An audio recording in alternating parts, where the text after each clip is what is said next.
If we could do a roll call, please. Yes, I will do it for Precious. So Michael Cuevas. John Carr. Here. Rick Stopik. Here. Barbara Roth. Here. Dagmar Bras. Here. Serge DeHady. Is her microphone? Sherry Scarborough. Here. Marissa Lal Das. Penny Pompey. Glenn Groman. Here. Kylie Harper Larson. Here. Ankor Patel. Angela Van. Brian Stenberg. Here. And David Searle. We have quorum. Thank you. Great, thank you. Can we stand for the Pledge of Allegiance, please? Barbara, you want to lead us? I pledge allegiance to the flag of the United States of America and to the republic for which it stands, one nation, under God, indivisible, with liberty and justice for all. Thank you. All right, do we have proof of publication? Yes, sir. Okay, thank you. Are there any postponements or an agenda approval? No. Okay. All right. It's okay. Everyone I just get it? have to talk. If we could do the agenda approval vote, please. Great, thank you. Agenda approval, motion, 10. So moved. Second. All right, no one opposed? Just have to shout. Motion's approved. Did everyone get a chance to take a look at the minutes? I'll entertain a motion to approve the minutes. Second. All right. All those approved? Aye. All right. All right, are there any comments, Rick, by the public on non-agenda items? Nothing on non-agenda items. All right, great, thank you very much. Moving on. Only comments by the chair. Since I'm the chair today, just walked in, just found out that I'm the chair this morning. So if we could just keep the victims of Hurricane Milton in our thoughts and prayers. And, that's the business that I'm in. And fortunately, it's catastrophic out there. And all I can say is just please keep those people in your thoughts and prayers. That's really about it for me on that. Thank you. All right, public hearing. We're going to move on to item A1, which is the bioscience research protection. So we're going to have the staff first. Is that correct? That's the sheet. Yes, sir. The sheet I was looking for. The first item will be presented by our staff, Alondra Lopez Mojica, and this is the future land use amendment, and it's for the bioresearch protection overlay revision.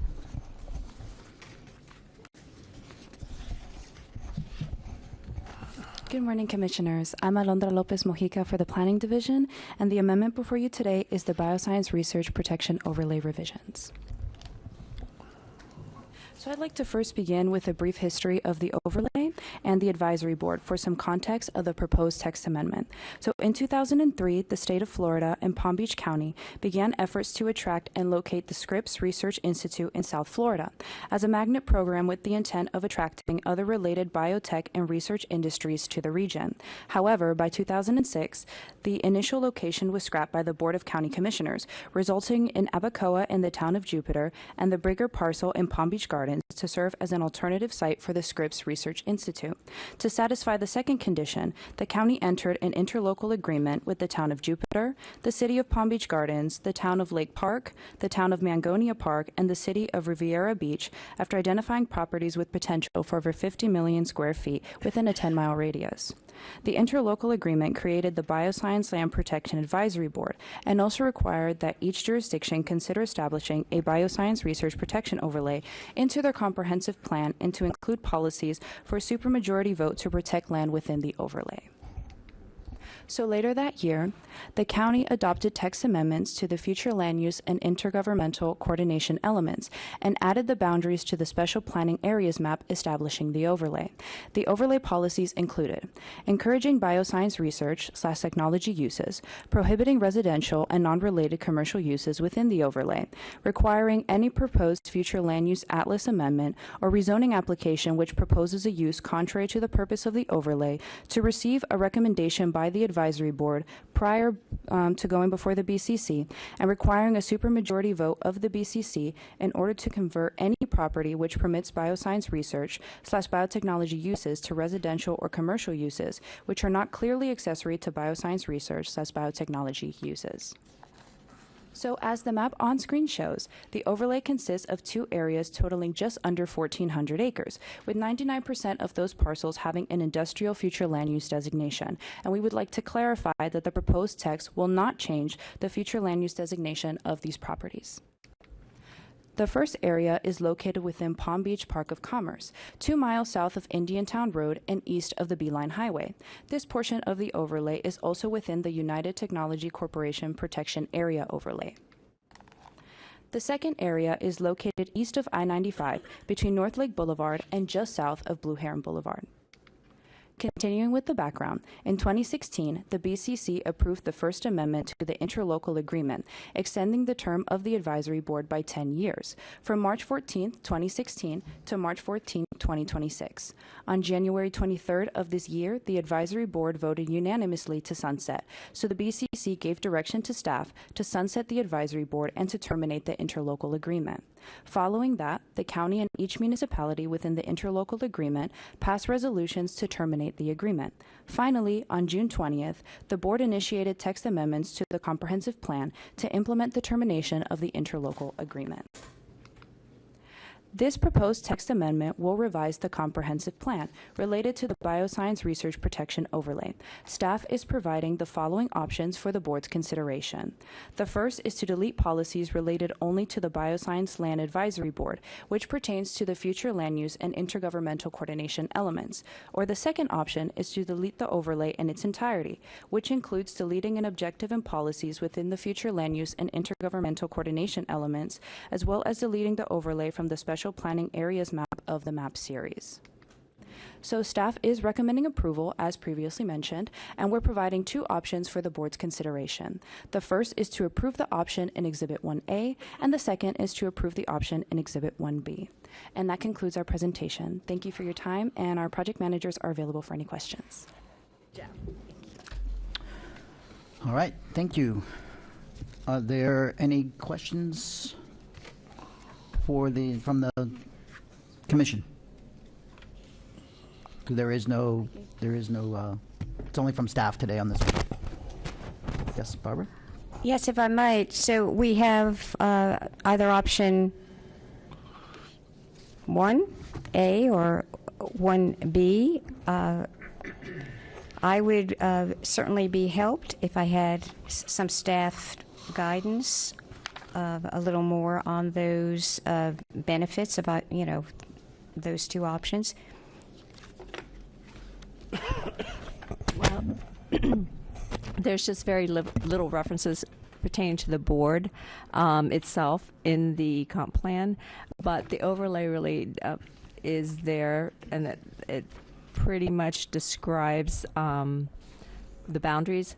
As stated before, removing the overlay would not change anything to the land use. It's just having to have more, I would say, description on what the goals. So either way, we are. It's up to you, your discretion. So it's not removing the board is just secondary. The overlay is just basically just guidance to have additional protection. That's what the way. Yes, Barbara?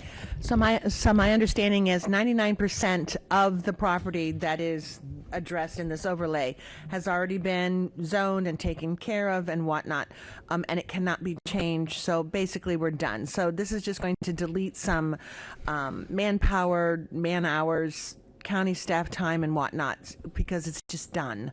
So let's just let it go into the sunset and move on. That's what we're basically doing. Yes. And is there any preference regarding 1 or 2? 1A or 1B? No, not for our perspective, because it's just an overlay. We will still review it, but it would be not meaningful. you Okay. know. Then can I entertain a motion so we can move on to do option 1B, delete policies related to the Bioscience Land Protection Advisory Board within the FLUE and ICE? All right, I have a motion and a second. Any further discussion, questions? If I don't hear any, I'll call it the vote. I think we're good with all vote. I don't think we need to do a roll call. So all those in favor? Aye. Anyone opposed? All right, sounds like it approved unanimously. All right, moving on to the next item on the agenda. Thank you. West Delray RV Resort. And on this one, we'll have the applicant coming right up. Thank you.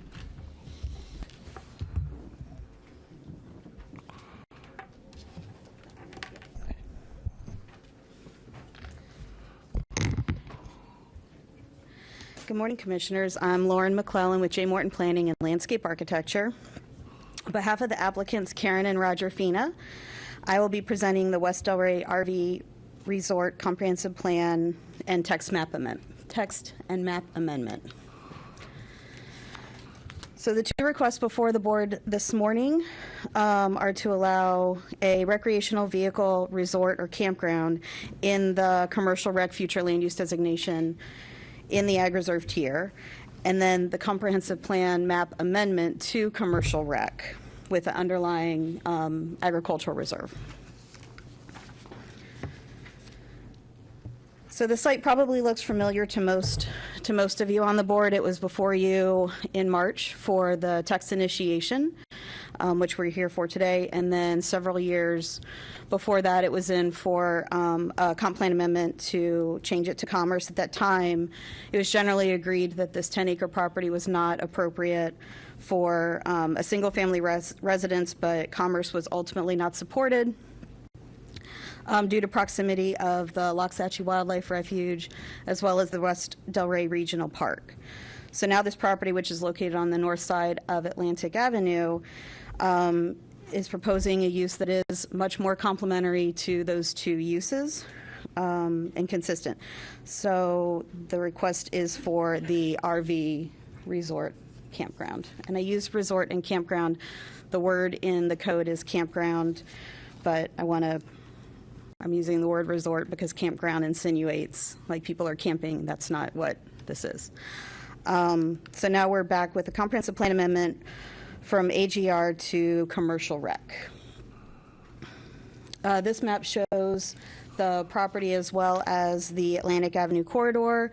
You can see the various existing land uses that are along the Atlantic Avenue corridor. We've got the industrial corridor along Atlantic as well as down State Road 7. We've got several commercial uses as well as the MLU, mixed land use with institutional and multifamily there all the way on the east side. This property is surrounded by a mix of recreation, commercial, agricultural, utility uses. At the intersection of State Road 7 and Atlantic Avenue, we have the Wawa gas station with a commercial plaza. There's also a post office to the west of that, and to the south of that is an AmeriGas facility. Then staying on the south side of Atlantic Avenue, we've got some other agricultural uses. We've got chipping and mulching facility. We have landscape services as well as a future FP&L substation. And then on the north side of Atlantic Avenue, starting at State Road 7, we've got agriculture and equestrian uses. And then immediately to the north and to the west of the property is the West Delray Regional Park. And then further to the west of that is the Loxahatchee Wildlife Refuge. The proposed RV resort would be a compatible use with the county park, as the park supports a variety of activities. There's archery, And I showed you pictures of these during the initiation. I just didn't want to bore you with the same pictures. The remote control airplane field, remote control boat lake, remote control car track, helicopter field, as well as mountain bike trails and a frisbee golf. And then the Loxahatchee Wildlife Refuge, which is further to the west, but the entrance is up on Lee Road, 3 miles to the north. That's the main entrance to the Lox Wildlife Refuge.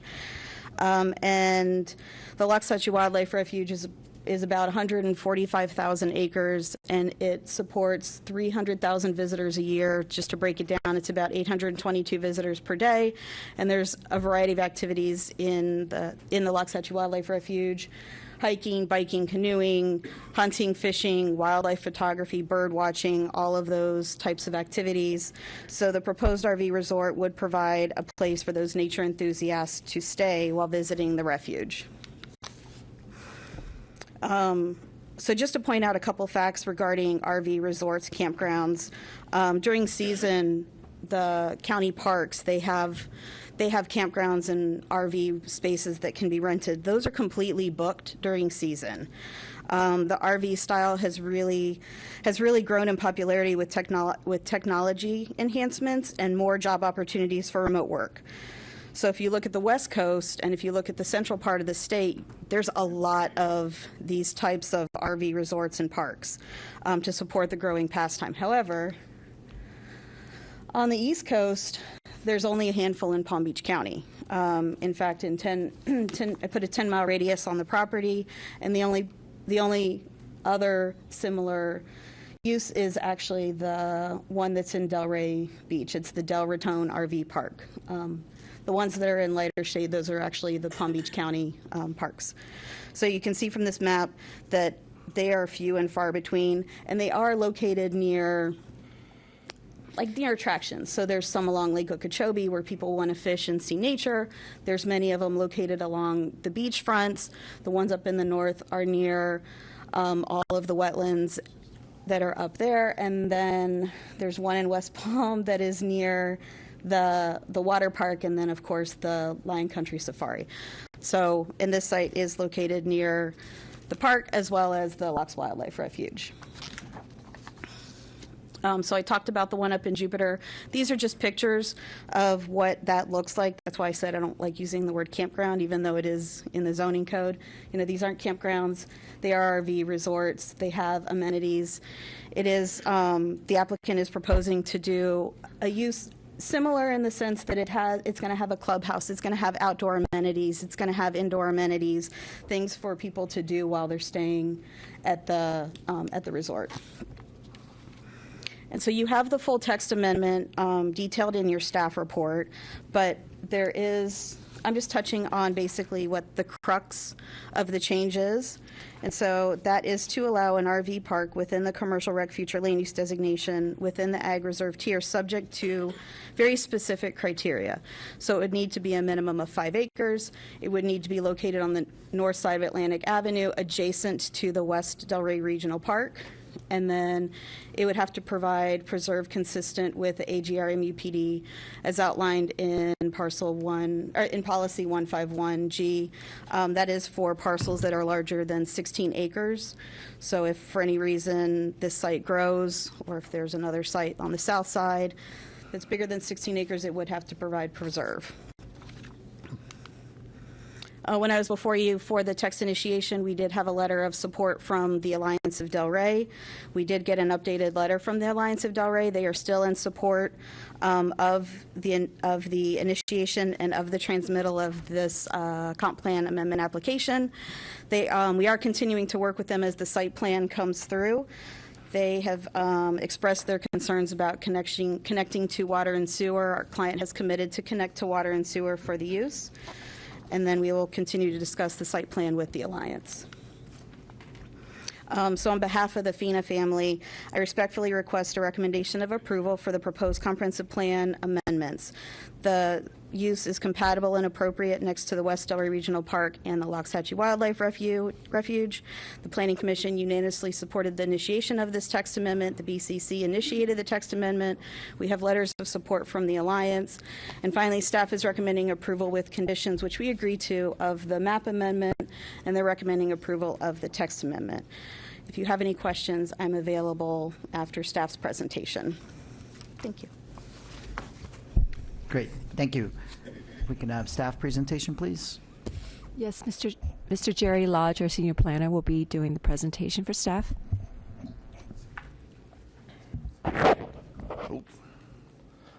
Good morning, Jerry Lodge of the Planning Division. So this amendment is West Delray RV Resort. And as applicant just explained, this is both a future land use amendment and a text amendment.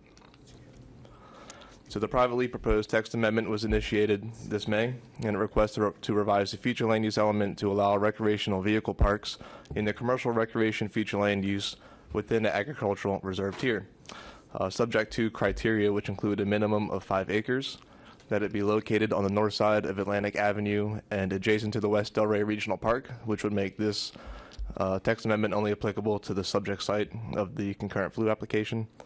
Also that there's preserve area requirements consistent with AGR and MUPDs. The text amendment will also clarify that the development potential for an RV park is based on sites per acre, which is regulated within the ULDC. The CR flu is included in the plan to accommodate a need for both public and private commercial recreation uses, which are generally large in scale and can serve the demand of both the local and tourist populations of the county. There are a handful of properties with the CR flu throughout the county. And those include the South Florida Fairgrounds, Lion Country Safari, and the Crooked Hook RV Resort. There's also 4 golf courses with the CR flu and several sites developed with an underlying residential or industrial flu. Specifically for the agricultural reserve tier, the master plan consultants recommended allowing golf courses within the tier to preserve visual open space. And this led to the CR flu being permitted within the tier with the provision that only freestanding golf courses be permitted on the CR designated property within the ag reserve tier. To date, there are no properties within the tier that have a CR flu. Now for the flu application request, the site's just over 10 acres and located on the north side of Atlantic Avenue, about 1/2 mile west of State Road 7. The applicant's proposing to change the future land use from AGR to commercial recreation and retaining underlying AGR. And the concurrent zoning application is requesting a rezoning from AGR to RVPD in order to develop a recreational vehicle park with up to 121 RV sites. The maximum length of stay at campsites are regulated within ULDC also, and it's required by state statute that they do not allow a user to stay for more than 30 consecutive days within a 6-month period or more than 180 total days within a calendar year. In addition, ULDC amendments will be needed for the concurrent zoning application. Okay, so here's an overview of the area with the site outlined in red. On the north and west side of the site is the West Delray Regional Park, and the park contains a variety of unique recreational uses, including radio-controlled airplanes, boats, helicopters, and cars, and it has amenities such as runways, landing pads, dirt tracks, bleachers, and metal pavilions in order to accommodate participants in those activities. The subject site and all areas surrounding it primarily have AGR future land use designations and agricultural or recreational uses. Further west of the site is the Arthur R. Marshall Loxahatchee National Wildlife Refuge, which has a conservation flu. And further east of the site along 441 are several properties with industrial, commerce, and commercial low future land uses with underlying AGR. Staff's assessment concludes that the proposal is compatible with the adjacent and nearby recreational agricultural uses, and a proposed RV campground could provide a complementary use to the adjacent West Delray Regional Park. Additionally, the applicant provided an adequate justification, and this proposed amendment is consistent with all the applicable policies in the plan. So staff's proposing conditions of approval to limit the site to 121 RV sites and to require concurrent adoption hearing for the flu and zoning applications. Staff's recommending approval with conditions, and the motion is approval with conditions. Thank you. Great, thank you. Do we have any comment cards on this one, Rick? Not on this one. Okay, since we don't have any comment cards at the Planning Commission, do we have any questions? We'll start down there with Dagmar, and we'll go work this way. 2 questions. One is, how much preserve property are they required for this project, and where is that located? So as part of their text amendment, they are requesting that the preserve requirement for this be the same as AGR MUPDs, which is anything less than 16 acres would be not required to provide a preserve. So since this is 10 acres, they would not be required to provide one. Okay, so there is no preserve property that they're setting aside? Correct. Okay, thank you. Go ahead, Glenn. I have a question for the applicant.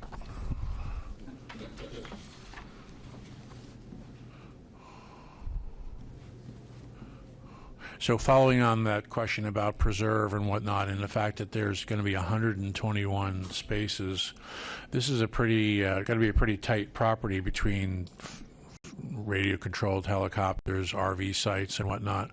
But my question is on regarding infrastructure, existing infrastructure. Is this served by water and sewer? It is not.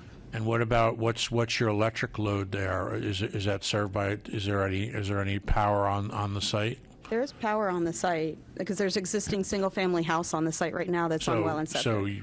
So you don't know, is there an 8-phase that's nearby where they can draw power? Because these RVs draw a lot of power.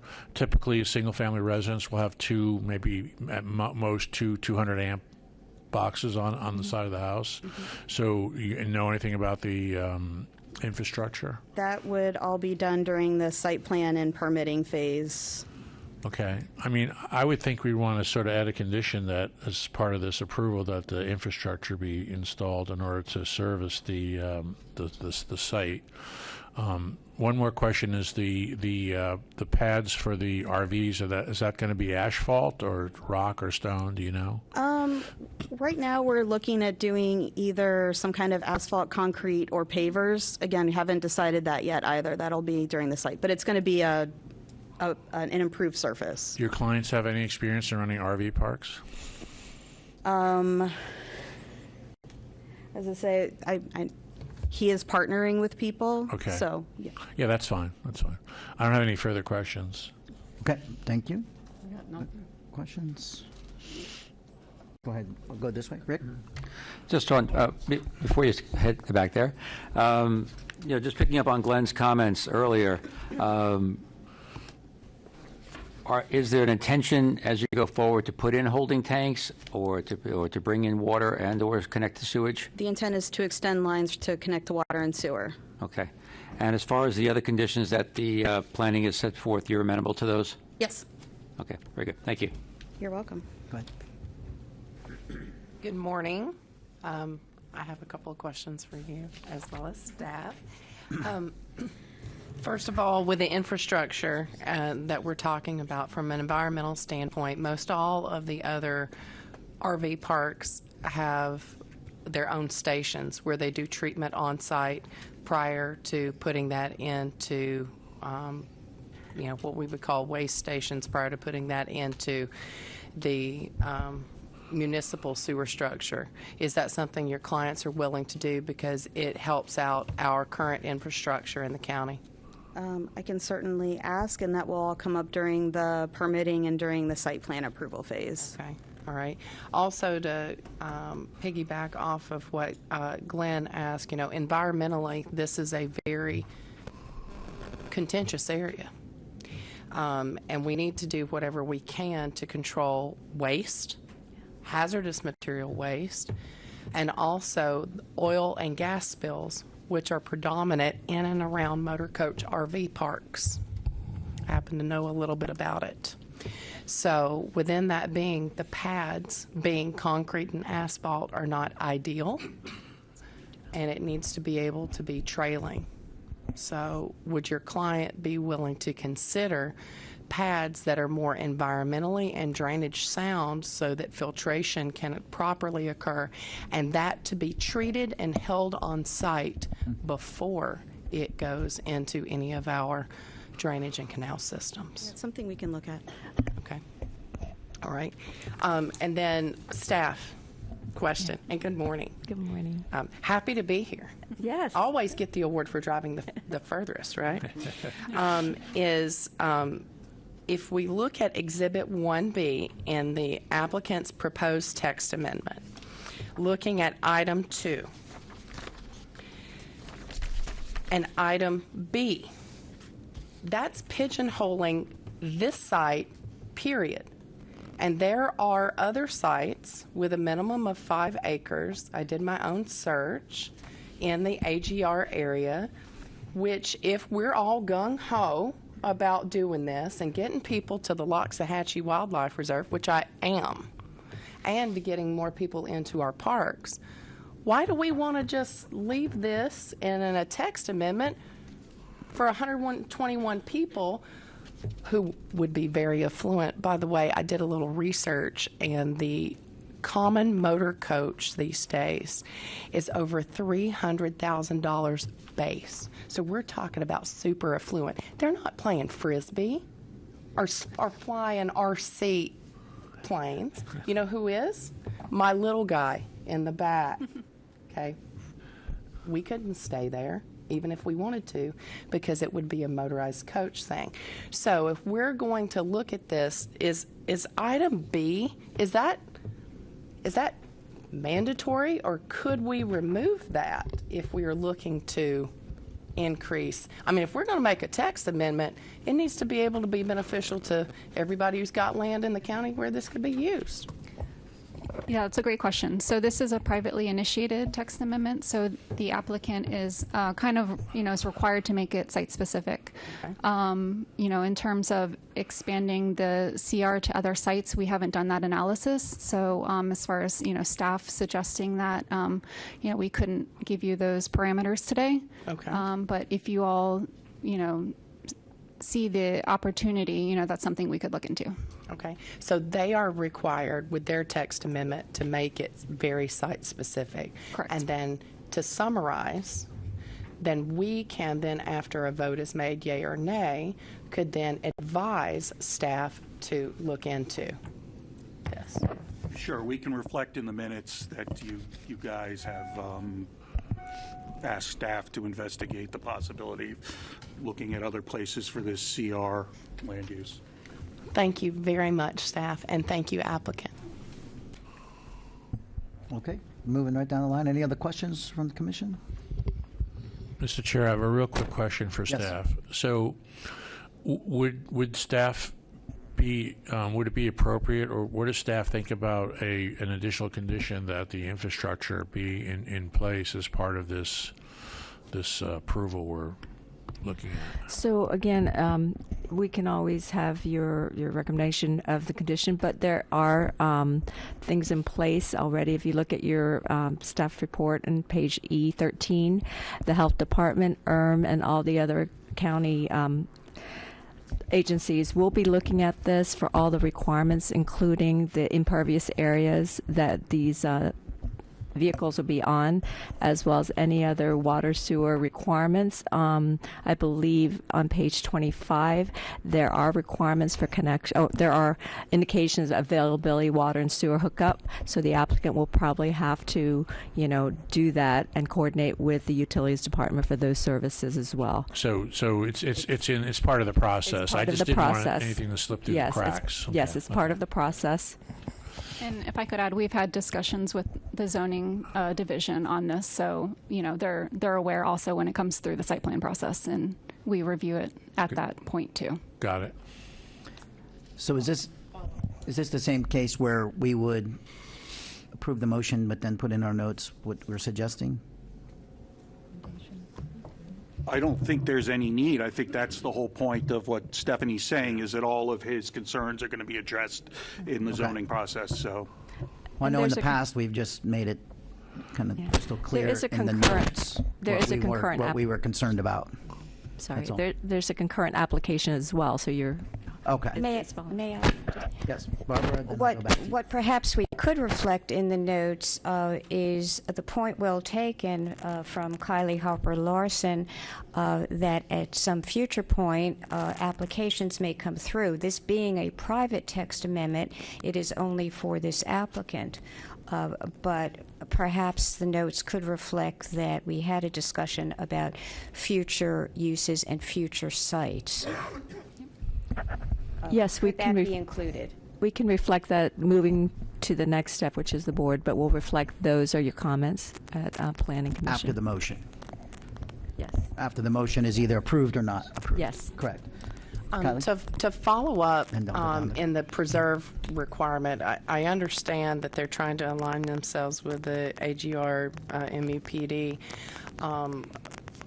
but we're talking about a high capacity usage for, what, 10 acres?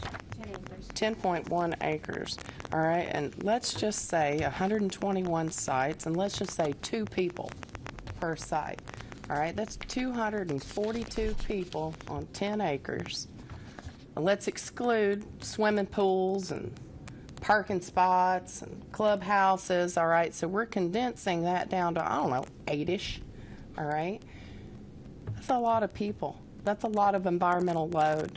Okay, and we have to be conscientious about it. And if we're going to let this happen, which I'm in support of, we got to make sure there's a preserve requirement, people. We got to conserve that green space elsewhere. If we're going to bring them in, it's asinine to bring them in without trying to make sure that green space is conserved somewhere else. So, I mean, is there some way that we can write that in I don't think so. I mean, to the amendment? I think if you're concerned that there's no preserve requirement, I think you reject the amendment. That's right. Okay. You vote yes or no. May I? I'm going to go to Dagmar, and then I'll come back to you, Barbara. Dagmar? Well, first of all, I do have faith in the county that they're going to make sure that the waste materials and whatnot will be properly disposed of. The county has a pretty extensive covering department, multiple departments to make sure this will be protected. The environment will be protected. But going back to Kelly Harper Larson, I only like this project because it is pigeonholed. This is in the Ag Reserve. I think this is a great new use to be introduced, but only to that area because of the regional park being contiguous to this RV resort. I am comfortable in the fact that you can't stay longer than 30 days or 180 days for an entire throughout the year. But and as far as not having preserved property, yeah, it is annoying. But the county commissioners, they adopted the fact that if you have anything going up in the Ag Reserve that's less than 16 acres, you do not have to do preserve. And that's why I brought up the question, because I wanted on the records that here is another project that does not have to have preserved property. I'm annoyed, but it's not going to get changed. But I do support the project. I think it's a unique use, but because of the location and whatnot, and I'm really happy it's not going to be more commerce west of 441, I do support the project, and I do have faith in the county monitoring the health issues. Thank you. Barbara? I'll come back to you, Glenn.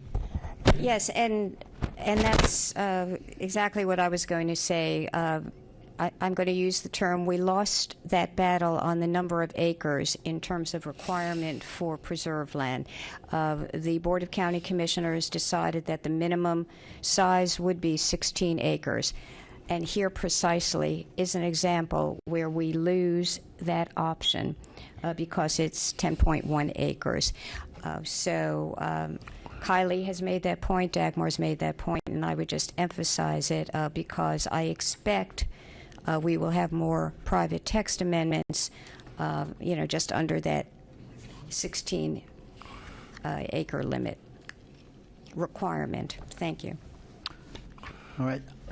I just had one question, and I'll come back to you, Glenn. For traffic on here, it says there's a decrease of 244 net daily trips, but we're putting in 121 spots for RV. And I was reading in that letter, and I couldn't come up with, I didn't understand it. Can you explain how there's a decrease in traffic when we're adding RV spots?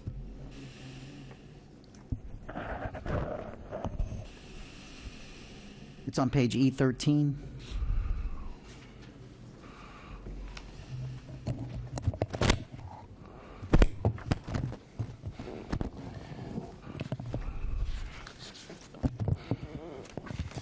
Dominique Simmons, for the record. Unfortunately, I don't have my laptop with me, so I cannot. Mic's not on. Or it's not close enough.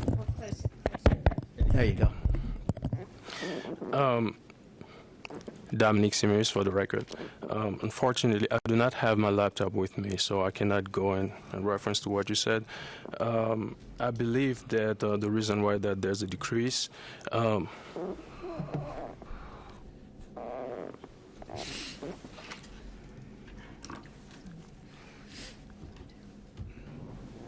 Okay. The reason of the decrease is because the current land use generates more trips than the proposed. The proposed is RV, and then the current is nursery. So that's the reason why that there's a decrease in terms of daily.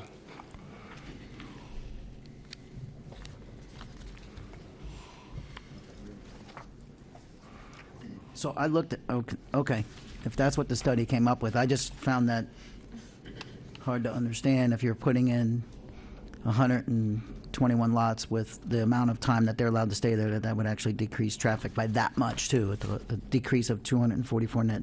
I guess it's the daily trips. It all based on the rates because we actually refer to the ITE trip generation manual to get the rates. So if the rates are not available, sometimes we go in the field and then we conduct our own survey. But for this particular case, the rates are actually available in the ITE trip generation manual. Okay. For the agricultural, for the nursery, they actually generate more trips than the RV park. For the daily trips. In terms of daily. Got it. Okay, thank you. Sure. Back to Glenn. Yeah, I just wanted to note, we're governed by the ULDC, and unfortunately, or depending on what position you take, unfortunately, we're governed by the ULDC, and if we can't decide to make our own open space or preserve requirements because we'd be unilaterally changing the ULDC. So defer to the county attorney on that. So although it's a good idea, the problem is that we have to follow the rules as they are in place now. And then just a comment to your comment about the trips. So in the ITE, they give a certain trip generation ratio for certain uses.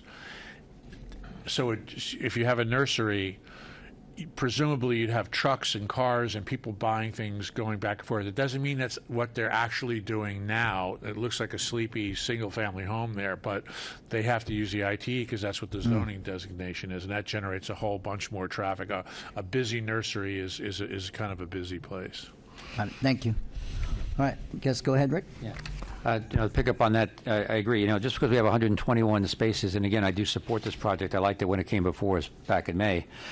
Anybody bringing in that size of an RV is probably going to be trailering another vehicle with them. And they're going to be going out, and they're going to be going up and down 441. They're going to be going eastbound on Atlantic. They'll be looking at supermarkets and retail shops and so on and so forth. So I think the traffic is going to be probably what we would expect it to be as opposed to lesser.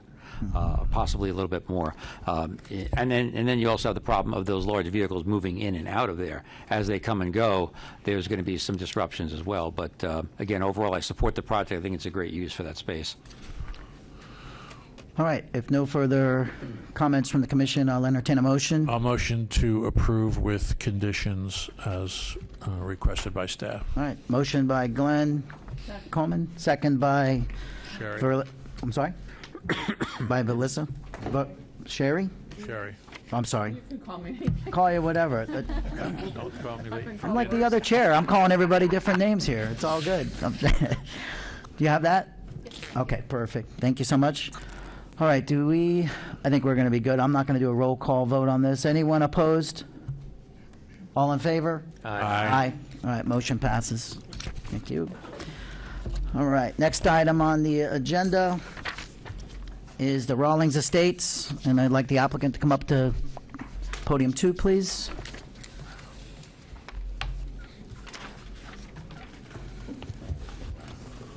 We have a bunch on this one, right?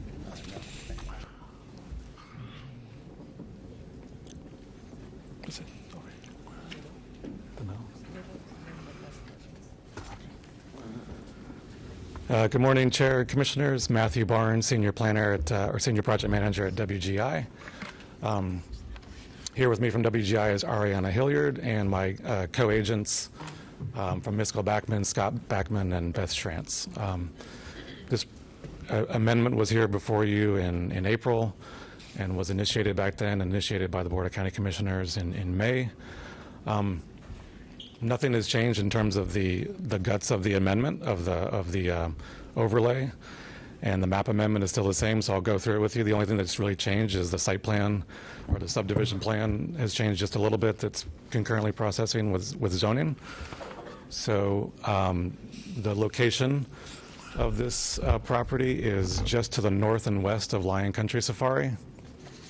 So that means it's north of Okeechobee, west of Seminole Pratt Whitney Road, and the access is on 180th Avenue North, which is an Indian Trail Improvement District maintained road.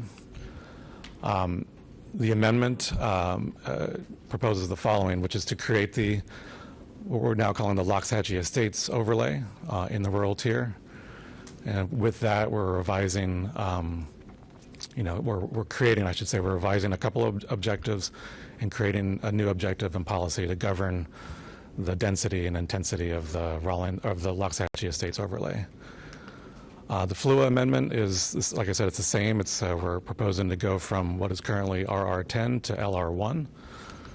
And then concurrently, not in front of this board, but we are processing a Class A conditional use, which is required when you have a residential project of more than 50 acres in size, and a companion overlay district in the ULDC, also called the Loxahatchee Estates overlay. As I mentioned before, maybe the location of this project is in the rural tier, but is right next to the exurban tier. To our immediate east and a little further to the north, you can see is the exurban tier, which covers a portion of the acreage. As you know, of course, this is a portion of the acreage. A lot of the acreage is further up on North Lake Boulevard, but this is sort of the southern and westernmost portion of the acreage. And then there's an objective in the comprehensive plan that governs the rural tier that says essentially that the maximum density in the rural tier is supposed to be 1 per 5 acres and up to 1 per 20. There are exceptions in there already for special planning areas such as the Western Communities Residential Overlay and the Trotting Center, so we'd be adding the Loxahatchee Estates overlay to that list of special planning areas. And then we would be creating a new objective 1.4.3 that specifies sort of the performance criteria, if you will, for the Loxahatchee Estates overlay. It would define the boundaries, which are specific to this project. It would also state that you have to, and we are doing this, of course, that you have to process a future land use atlas amendment concurrent with your zoning application. You have to have at least 100 acres in size, which we have 104. The maximum density is 1 unit per acre, and with no further increases through the workforce housing program or other density bonus programs such as transfer of development rights. And the minimum lot size is 1 acre. This is the future land use map. As I explained earlier, this is RR10. There is RR10 a little further to our west, but really this is the only RR10 property in the immediate area. There's RR5 to our immediate west and north, and then RR2.5 is what is was what the acreage is. And then we're proposing again to have the overlay, and then do a future land use atlas amendment to the Excuse LR. me, could you speak just a little louder? Yeah, sure. Thank you. We're going to the LR1 land use amendment. This is an important slide that I wanted to point out. Even though we're proposing 1 acre lots, as you'll see in a minute, we're not actually. It's 104 acres. We're not proposing 104 lots. We can't. Under the current ULDC, you have to, there's a 25% preserve set aside. We have to dedicate land in our property for private roads. We have to drain the property. We're preserving wetlands. So the actual gross density ends up being 1 acre for every 1.93, or sorry, 1 lot for every 1.93 acres. And it's important to note that, like in the acreage to our east, those lots are an average of 1.24 acres per lot, and that's because they, when the acreage was developed, there are no common areas, right? Their lots go lot to lot. Their lots go to the center line of the streets, and it goes to the center line of the drainage canals on the backside. So we're actually going to be less dense than what the acreage is developed as. And then this is the proposed subdivision plan that has changed a little bit since you last saw this in April. The north property has stayed relatively the same. It's still, the majority of our lots are on the north parcel. So north is turned to the right here, by the way. So it's a fairly simple design. There's a ring road. Again, that's a private right-of-way that lines up, the access to that lines up with Prado Boulevard in the acreage. A lake in the center for stormwater management control purposes. Some dry detention at the front and a recreation area also at the front entrance.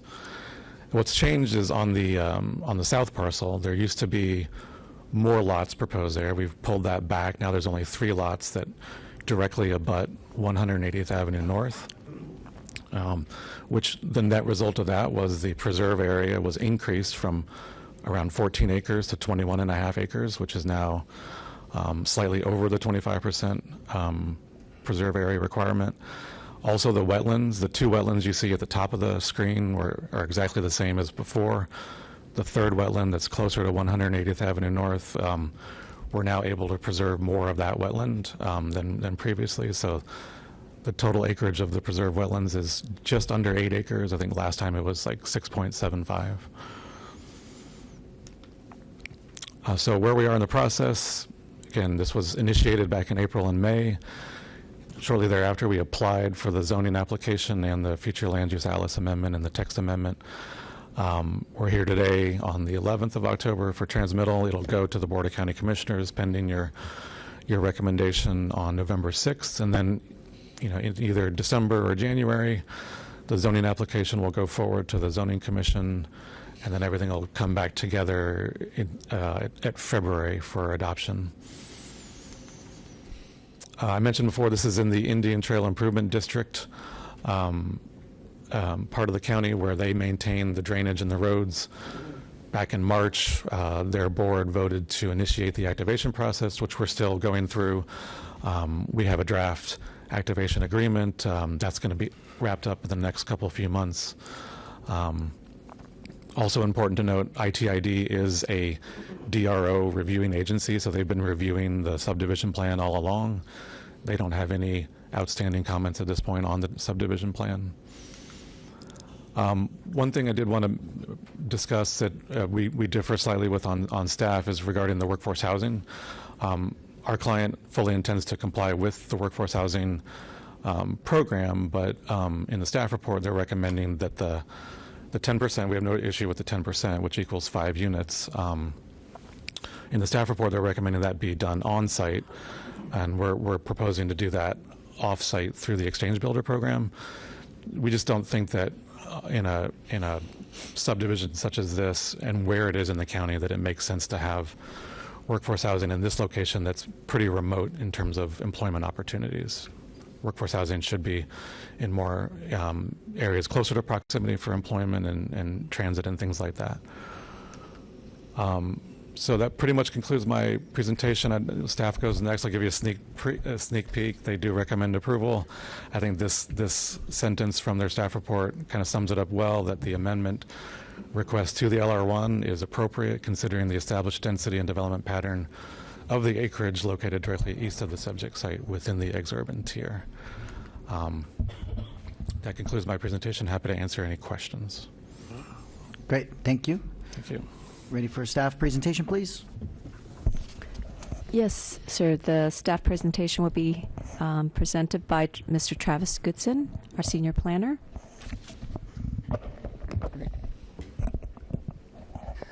Good morning, Commissioners. Travis Goodson with Planning Division. Having difficulty hearing you all this morning, so hopefully this will help do the trick.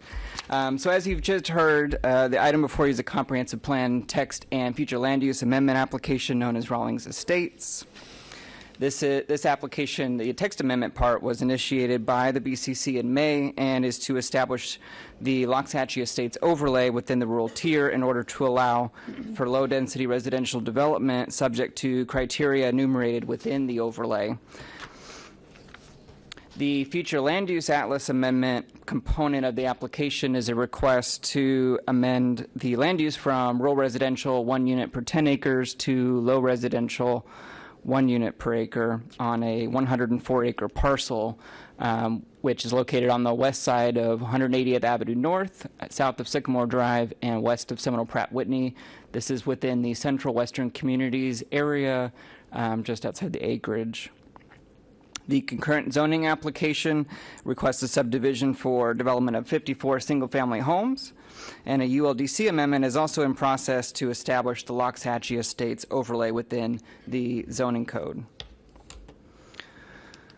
Within the comprehensive plan, there are objectives and policies related to the rural and exurban tiers, which are primarily designed to recognize and preserve rural, equestrian, and agricultural uses of these tiers. It sets for rural levels of service standards, directs the ULDC to provide for rural zoning regulations, such as design standards. Density in the rural and exurban tiers is based upon a parcel's future land use designation.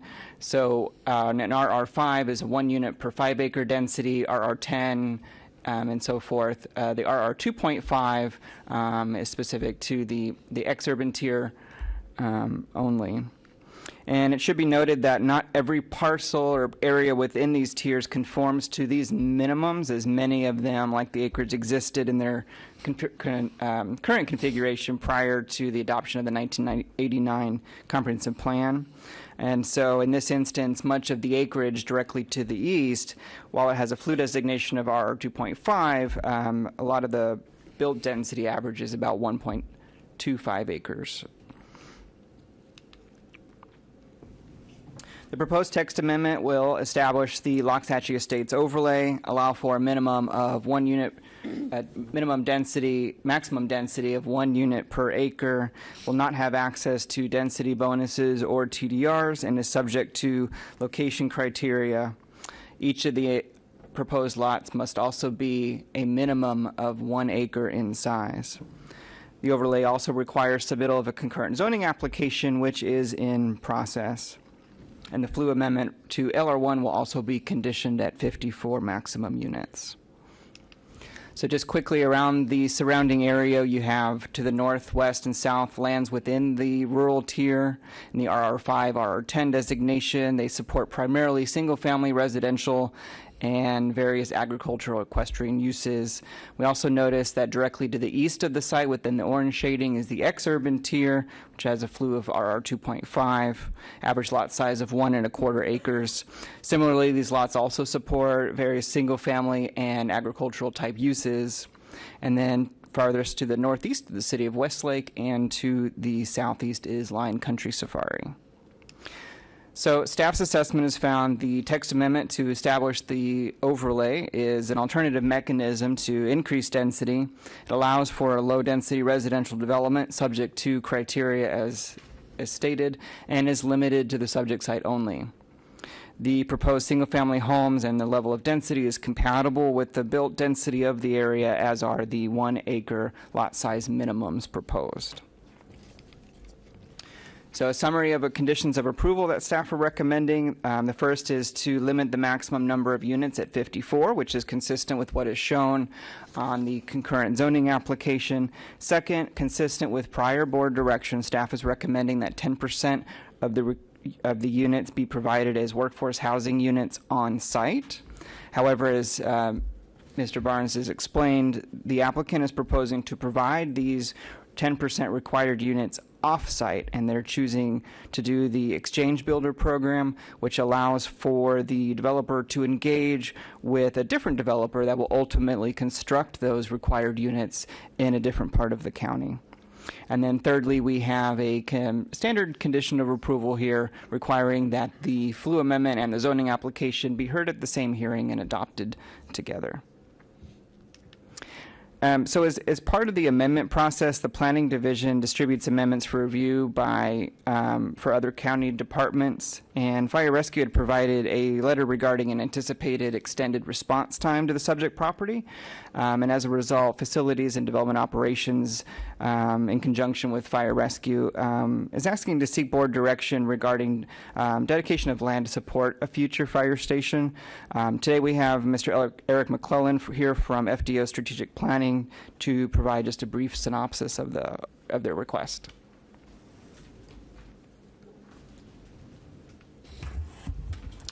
Thank you very much, Travis. Good morning, everyone. For those of you that I do not know, my name is Eric McClellan.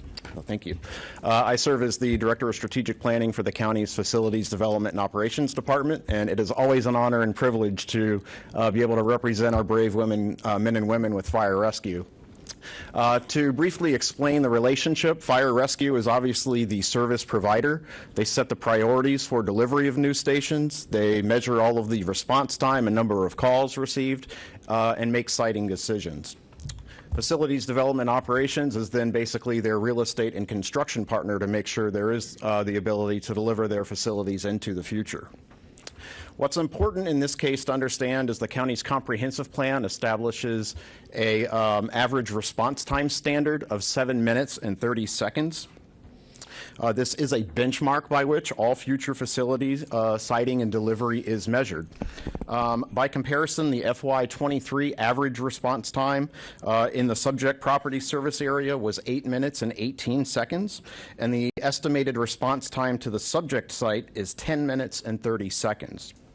These conditions do raise our concerns for elevated risk to life and property by introducing additional population than has been anticipated by land use and facility planning to date. While the service delivery to this site is currently from Station 22 in the city of Westlake, and it is only 3.6 miles from the property, there are some unique considerations at play. First is the combination of a limited road network combined with the speeds and design of those roads, as well as the large lot pattern in the area. And this doesn't necessarily translate to a level of service that is designated to support and serve the requested 5-fold increase in density within the site and the subject service area.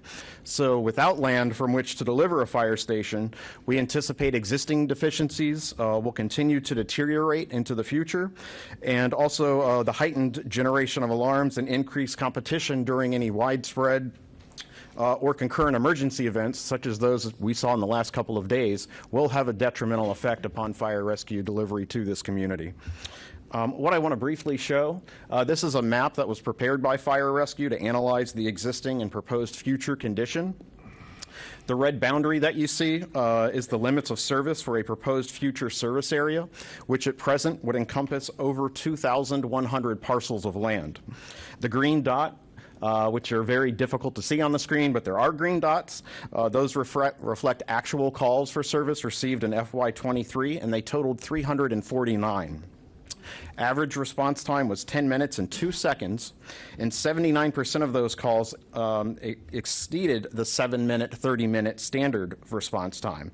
So a facility that is optimally sited within this proposed subdivision, which is the red dot that you see on the screen, would clearly provide a relatively central location within this future service area that could utilize 180th Avenue North to access West Sycamore Drive to the north and West Allen Black Boulevard to the south to cover the call distribution throughout the service area, thereby greatly reducing the response time to this proposed subdivision and the larger community. So to mitigate these effects, we are recommending as a condition of the land use and text changes before you, a proposed land dedication within this property. As a technical matter, if this application were being processed at the zoning level as a planned unit development, or PUD, there would be a public civic obligation from the project, equivalent to 2% of the gross land area. That would translate to 2.08 acres, which is equivalent to the size of sites we are currently developing today for fire rescue facilities. However, since the site does not meet the frontage and access requirements of a PUD, the application is being processed as a conditional use, and it therefore does not trigger that same 2% obligation by default. Requirement for an equivalent dedication is therefore being recommended as a land use and zoning condition for the project's impacts upon fire rescue delivery in the service area, and as a vehicle to ensure the future ability to deliver a fire station as a strategic long-range planning approach to complement this amendment. This last slide that I'll show you is the specific language that we are recommending for this land use amendment. And just in case anyone's not able to read it, it reads, the zoning development order shall provide for a minimum 2.08 acre dedication to Palm Beach County for a future fire rescue facility, which shall be conveyed in accordance with and full satisfaction of the applicable property and real estate management, or PREM, conditions of approval therein. Since we are going to be recommending this issue and this condition to the Board of County Commissioners, we felt it only appropriate to also present this to the Planning Commission today for your awareness, for your consideration, and any comments or recommendations you might have on this language. So with that, I'm going to turn it back over to Travis to close the presentation, and we'd be happy to answer any questions thereafter. Thank you, Eric. So to wrap up, staff is recommending approval of this application with conditions, and today's recommended motion would be to recommend approval. We've put all the conditions together on a slide, the three conditions as indicated in Exhibit 1 of the staff report, and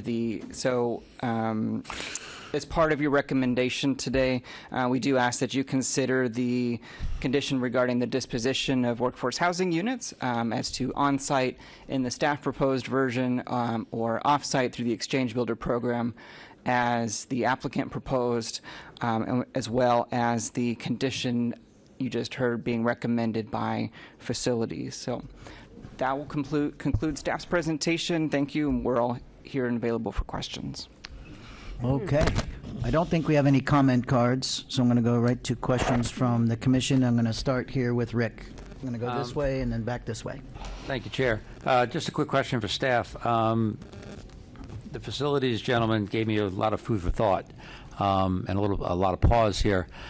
Besides the really the necessity for the additional fire rescue station, is there anything in staff's recommendations that would speak to road improvement? Because if road improvement is an impediment to these response times, it seems to me that there's got to be some attention paid to improvement of the roadways, as well as the addition of a fire rescue station, as well as, we can't put the hospitals any closer, at least not at this point.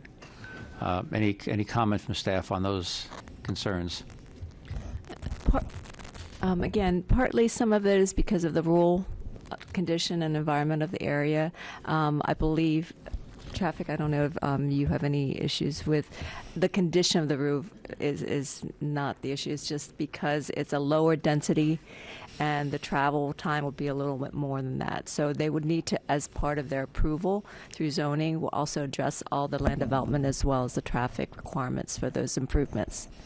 Yeah, I remember, back in my days living in Wellington back in the 80s when we were on shell rock roads, and they're all real nice right after they're graded, but after a little bit of rain, a little bit of this, a little bit of that, it'll absolutely slow down response times for everyone. I don't know if there's, yeah. Sir. Yes, if I may, the road condition is essentially a driver of the recommendation. These are ITID roads. It's my understanding they're all paved. They would be suitable for vehicular access and response. We have not, as a department, FDO or Fire Rescue, looked at any kind of roadway improvement requirements because we're not in a design point right now. This is very high-level land use planning. We do have some facilities that are on lesser roads as long as they're paved, maintained. We typically are able to meet the response time as long as we've got the station in the right location, and that is effectively the objective through our recommended condition. Okay, thank you. So your issue is proximity, not the road conditioning? Correct. Correct. Very good. Thank you. Appreciate it. All right. Angela, any questions?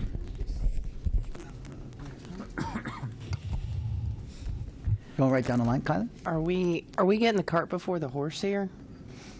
Just, with the tremendous statement that response time is already not what it needs to be, and we're going to allow development to impede additional response time while this gets built? I mean, what is your typical time if you're given the green light to get a station up and going? This is a long-range planning initiative of fire rescue. There is recognition in the county's comprehensive plan that rural areas could have an extended response time, and that's the case here. We are looking at this from a long-range standpoint. We fear that in the future, if conditions continue to have additional population, additional subdivisions, that we might miss out. So we are pursuing this as a strategic, long-range opportunity that we don't want to miss. These facilities are years in the making, no doubt. There are other stations in line, higher priorities based upon populations that are needing to be served, so this would be a lower priority. We don't take any issues with the land use request or the additional density itself, so long as we do have that land opportunity to deliver a station in this service area in the future. So I wanted to state that because I think that explains how you have planning staff recommending approval at a land use initiative or request, and we're looking at it from a facility delivery standpoint.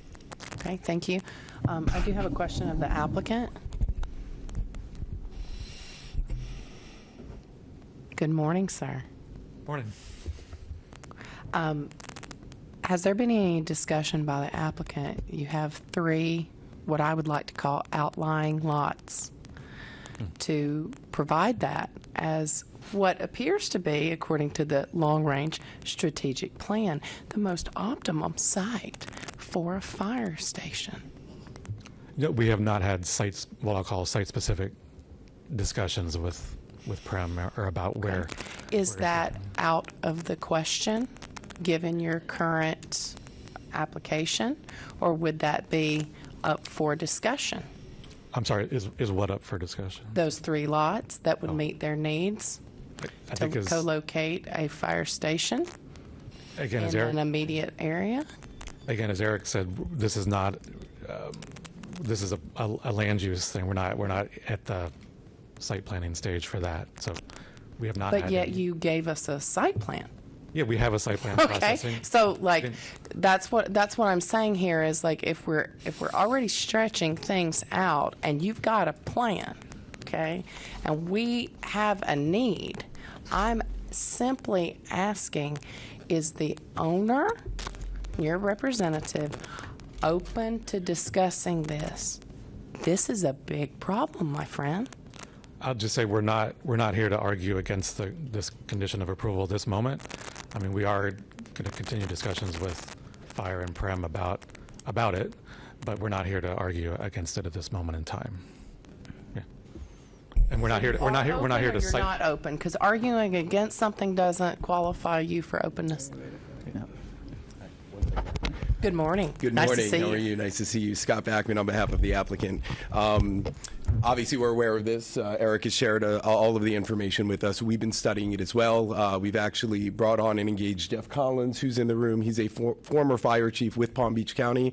He's having active discussions as we speak, I think as recently as this morning, with the county's fire division. And so I think the answer to your question is we're studying this on our end. County's obviously looking at it and studying it on their end. They've expressed their position. We understand and respect that. We are at the very beginning of a long land use process. If ultimately our conversations align with the counties, obviously we're doing our own independent analysis, which I think we're entitled to do as part of this process. We are going to result in likely dedicating 2 acres in a location that is acceptable to Eric and his staff. At the moment, I don't think we're in the position to say we are providing it or where we're providing it. We're still working through that process. All right, in the discussion, if you can allow it, because I'm very aware of discussions that happen behind. He had the discussion with staff. He had the discussion with the applicant owner. He had the discussion with what group of individuals? No names. No problem at all. All of the above, right? We have a full development team on our end that's been having conversations with planning staff. They've shared the information that's come through from Mr. McClellan. Our fire consultant has had conversations, and again, I don't know specifically with who. That's not part of what I'm engaged in directly, but with individuals within within the county's fire department, specific to the level of service, the response time, all of the items that Eric mentioned. We are gathering data. The county has obviously provided some. We're looking for some more. We're running and identifying response times as well, just to corroborate all of the information that's been provided to us, and ultimately, depending on the outcome of those discussions, as this moves forward through the process, obviously moving to BCC next, and if transmitted, continuing through the process, we will have to, as part of our zoning application, if a requirement, incorporate that 2-acre dedication into our application. I just don't think we're there this morning. Thank you. Thank you. I think you're going to respond to that question some more? If I could just Yes. very quickly, and to build upon what Mr. Backman just said, we did have a telephone meeting between his team and some of our staff and team. I think it was July 9th. So as soon as they became aware of our concern and our recommendation, we did commence having communication. As for the siting, the location, I know you made reference to the 3 lots that would be in the southern part of their proposed subdivision. From a service delivery standpoint, and just for transparency, we're actually looking on the north side of the property, not the south. So we get more central to the overall service zone. So Where the T is at. correct. Okay. Yep. Thank you. So just wanted to put that out there just to make sure everybody was aware. Great. Thank you. Serge? Well, my issue is I'm not sure if this will be addressed now, but I'm looking at the mass transit information, and I noticed that I guess Palm Tran is the closest route is at least 2 miles away from the site. Is there anything being addressed to connect the east to the west to this location? So we haven't had the discussion with Palm Tran. However, just to put things in perspective, the workforce housing program, the units that are allocated for that in our code is really concentrating on workforce, and it's not quite as dependent as if it's an affordable housing program. So with the workforce housing, the income is between 60 to 80% of the area median income, and the area median income is set yearly by the county. That is at $104,000. So you're looking at the lowest category of workforce is approximately $62,400 to $83,200 range for that. Though it's important to have that, it's not quite as dependent on mass transit. But we can follow up with Palm Tran regarding their future plans for that. Thank you. All right. Brian? The question? I'll get back to you. Let's go. Any questions? No. Go ahead. Just one quick more observation. You know, here we go again. Somebody out west building these luxury lots, homes, and the 10% requirement with the 5 units is going to be built somewhere we know in the eastern part of the county. I mean, it's not. I'm not objecting to it because I understand most, and that 120% of what can't afford to live out there. That's not my issue per se. But if these developers are now getting increased in density, a lot more units, 10% I think is just a drop in the bucket based on what's going on in this county. I know that's probably what your code requirements are and your comp plan. I just would recommend they need to do more, because 10% to me is just a drop in the bucket opposed to what they're getting out west out of that program. So just my observation that 10% to me is not enough. Staff, are you going to comment on that or no? No? Okay. Barbara? Yeah. I'm going to go this way. I'm going to go right down, Glenn. Okay. First of all, Eric McClellan, boy, when Eric McClellan comes and speaks on behalf of fire rescue, that's like 2 gold stars as far as I'm concerned. Having been an advocate for adequate fire rescue coverage and continuing to be as we go forward in the county, I understand how long this process can take. I also understand the priority lists and the way those are put together by our incredible Palm Beach County Fire Rescue people. So I have real concerns about this. If it were up to me, I'd move on that list of conditions of approval. I would put that fire rescue thing up on top with big neon flashing, priority number 1. But that may just be optics, but boy, I hope we don't lose sight of this. The other thing I was going to bring up goes exactly to the issue of the workforce housing. This is an exchange option with another builder, as opposed to a buyout into the bank, as opposed to building on site, as opposed to building by the same builder at another location that builder might provide. So this exchange option, is that what we've been doing more of rather than the buyout? So staff is always recommending it to be on site. The 10% is the minimum that's required by code. The board and commission can always entertain more if the applicant is open to that discussion. But again, that it's 10% for single family units. So our contention, we need to have it on site. They're asking for the relief of that to use the exchange builder program to do it off site. So But the exchange builder program, maybe Scott. Sure, I'm happy to. Yes. Yeah. Thank you. Hi, sure. Scott.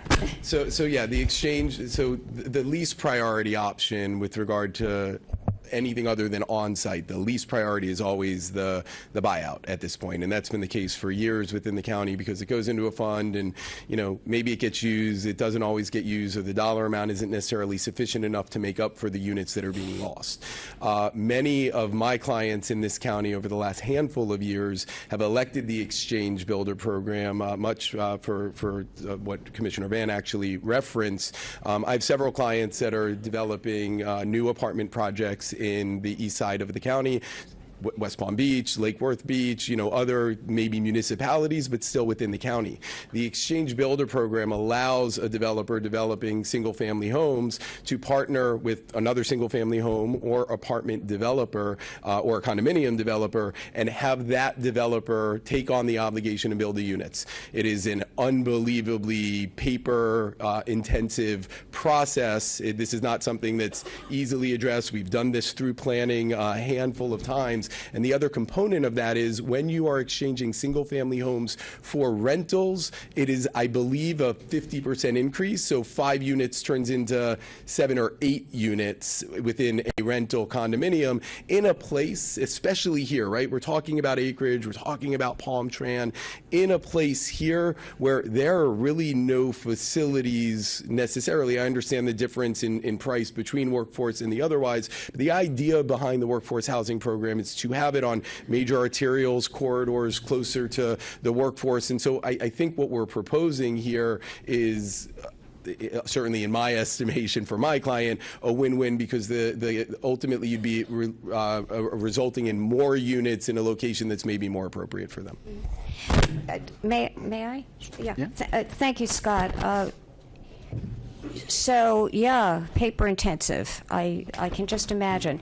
To what extent, other than the requirement that when you're going from a single-family dwelling to units, rental units, there be a higher density, is that the extent of the county's involvement?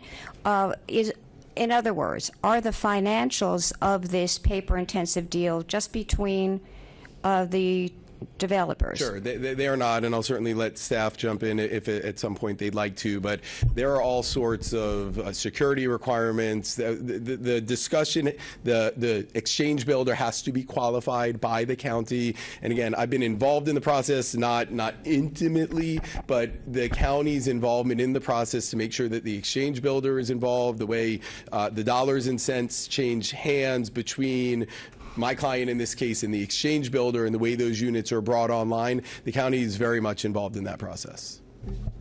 Thank you. All right, great. Any questions?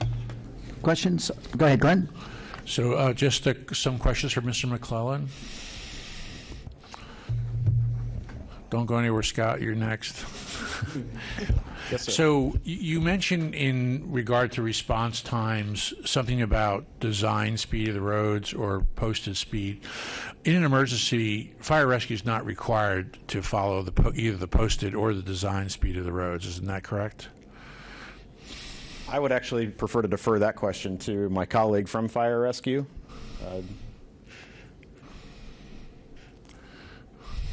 I will let him introduce himself and provide you a response to that question. Good morning, Commissioners. Dave Woodside, Assistant Fire Chief, Fire Rescue. As far as response go, we have to obey traffic laws, even though we have the ability with lights and sirens to ask for the right-of-way. Because we're responding to an emergency, I will say it doesn't give us the right to run over, run through, and speed through. We have to always respond with due care and attention. So we don't have a standard to say you can go 1 mile, 2 miles, 10 miles over the posted speed limits. When we look at our response times, we have a metric that we use, and that's what we continue to go by. But Chief, as a practical matter, and good seeing you again in a county outfit. So, as a practical matter, though, in an emergency, fire rescue is able to sort of exceed the speed limits and go through lights and whatnot. That's the whole purpose of that, right? I see them doing it for the last 63 years of my life. I've seen them do that. So that speeds things up a little bit. Yeah, we have the ability to do that. Okay. But again, we don't say, okay, you can speed, because we have to move forward with due care and attention. But yes. Thank you, Chief Woodside. Mr. welcome. McClellan, back to you. So in your location, your red dot location for the fire station, the problem with that is that you've put that, it blows up the applicant's site plan. You have the hard sort of north corner of the property taken up by the fire station. And the question I have for you is, the applicant is providing an excess of preserve lands south of that, and that's the mention of the 3 lots, which, it quite intuitively is probably a much better site for a fire station. Understand, when you put a fire station someplace, you're going to devalue the applicant's property in some way, shape, or form because of sirens and things of that nature. So why not put the fire station with the preserve as a buffer in that area? And I would strongly suggest that you do that in negotiating and discussing this with Mr. Backman. Now, a quick question for staff while you're up there, and that is, are we required as part of this process to actually address the infrastructure issue of the fire station as part of this part of the planning process, or is this just a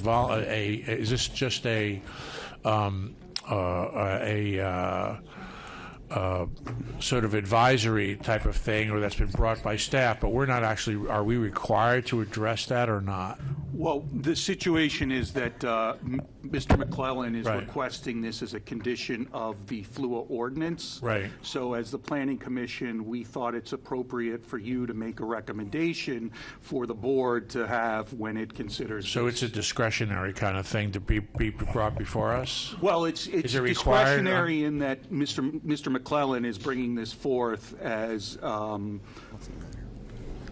need that he sees for the for future fire rescue Okay. provision of services. All right, again, I would strongly suggest, if you deal with the applicant, that you look to the other side of the property. I know it may not be the most convenient, but again, if you're going to take someone's property or you potentially devalue their property for purposes of public infrastructure, those should be considerations. So one other statement, and that goes to the affordable housing, and that I would be very supportive of off-site affordable housing for the workforce housing for 2 reasons. One, you need the workforce housing where there's work and not in the middle of nowhere. Well, again, it's sort of a misjoinder because of the nature of what's going to be built there. You're not going to have. I don't think there's a lot of work in that particular area, and again, it tends to devalue the entirety of the subdivision there, because you're going to have a mismatch of what you can put there and who you can put there. But I would say that the purpose of workforce housing should be as close to as infill and to as a downtown area as possible, because that's where the majority of the work is. So that's what I support. Forcing people to do things when they're actually doing the equivalent is always not a good practice in general. So that's my point on that. If I may, Mr. Groman, you left a lot to respond to from a public facility standpoint. I always try and be a good steward of public facilities. So in this case for fire rescue, I've heard it time and time again. I can't emphasize enough to anyone, seconds are precious and seconds matter. Siting on a critical facility of this nature, we can't always make it a function of the environment. We make it a response of public health and safety need. I agree with you 100%. Putting this surrounded by the wetland to buffer it, protect it, would be great from a siting standpoint, but we have to look at where that call volume distribution is likely going to be. What's the distance differential between where you want it and where the We don't measure preserve in is? feet, we measure in seconds, and seconds will be lost if we don't optimally site it. You know, it's unfortunate, but we do it from time to time, have to put these critical facilities in locations nobody would desire. But if we're not in a position to protect life and property and safety, we're not doing our job. So that is something we take very, very serious. I couldn't leave that alone. I wanted to explain why the siting decision we are looking at, and it's not final. We can still discuss it, but I just want you to understand, in the event it's not anchored in that wetland area, why that decision wouldn't be made as a matter of public policy. Yeah, I was asking the question, not seeking, you know, the moving. I understand that, and there's no one that's more supportive of both fire and police than myself, as Chief Woodside could tell you. So, All right, Dagmar. I just want to say I'm really happy that they are looking into the future as far as locations of fire stations and whatnot. And we need to realize that the applicant Rawlings Estate, we are allowing them to multiply what they're allowed to do now by 10. We're going from 1 unit to 10 acres to 1 unit an acre. Okay, and now basically what they're proposing is 5 units to the acre, which is still a pretty big increase. And the fact that you do have 104 acres, I think that it's valuable to have a fire station close by. You know, so I'm definitely in support of having the property owner, you know, make it part of it. And if you were a regular PUD in a regular suburban area, it would be a requirement anyway. So I do hope that the county can work that out. As far as the affordable housing, I do support it being off-site. I do believe that affordable housing should be closer to economic centers. They should be closer to major thoroughfares and whatnot. This is just not a good place to put affordable housing. Thank you. Can I call the question? Yes. Sure. Is it a question? Is it? Calling the question means a vote. We have a call to question. We're going to call it the vote. Yes. I'd like to propose that we accept the staff conditions as written on our screen with one modification. Except 2B, change the percentage to 25% off-site. That aligns them because we are giving additional allowance. I understand how the math works, and I do appreciate you coming up with that, but we are giving the exchange. 3, as written, and 4, as written. If you need me to summarize that again, I'll be happy to. That would be staff conditions of approval for number 1 as written. 2B with the modification of a minimum of 25% of total dwelling units to be provided off-site. 3 as written and 4 as written. So to call the question, we'll need a 2/3, pardon me? I don't have a second yet. I'll second it. Okay. All right, so that's seconded. attorney was going to say. Go ahead. Yeah, so under the rules, if you want to close debate and call the question, then you have to have a 2/3 vote to end discussion. We haven't had that. She called the question, right? So the board has to vote on that before the motion can be made. I apologize. I thought it was. Okay. So to call the question, we're going to vote on that. Correct. Okay. We're going to vote on that, and we're going to do a roll call on that. We're going to start down here. Point of information. Yeah. If we vote to call the question, can I ask questions about the 25% request? No, not Once- right now because Not right it's now, not but right once now. the motion is on the Once table, the motion then goes you in. can discuss Correct. that. All right. Okay, Yep. so Sherry Scarborough? This is calling the question. You know what? I was actually out of the room, so I need further clarification on it.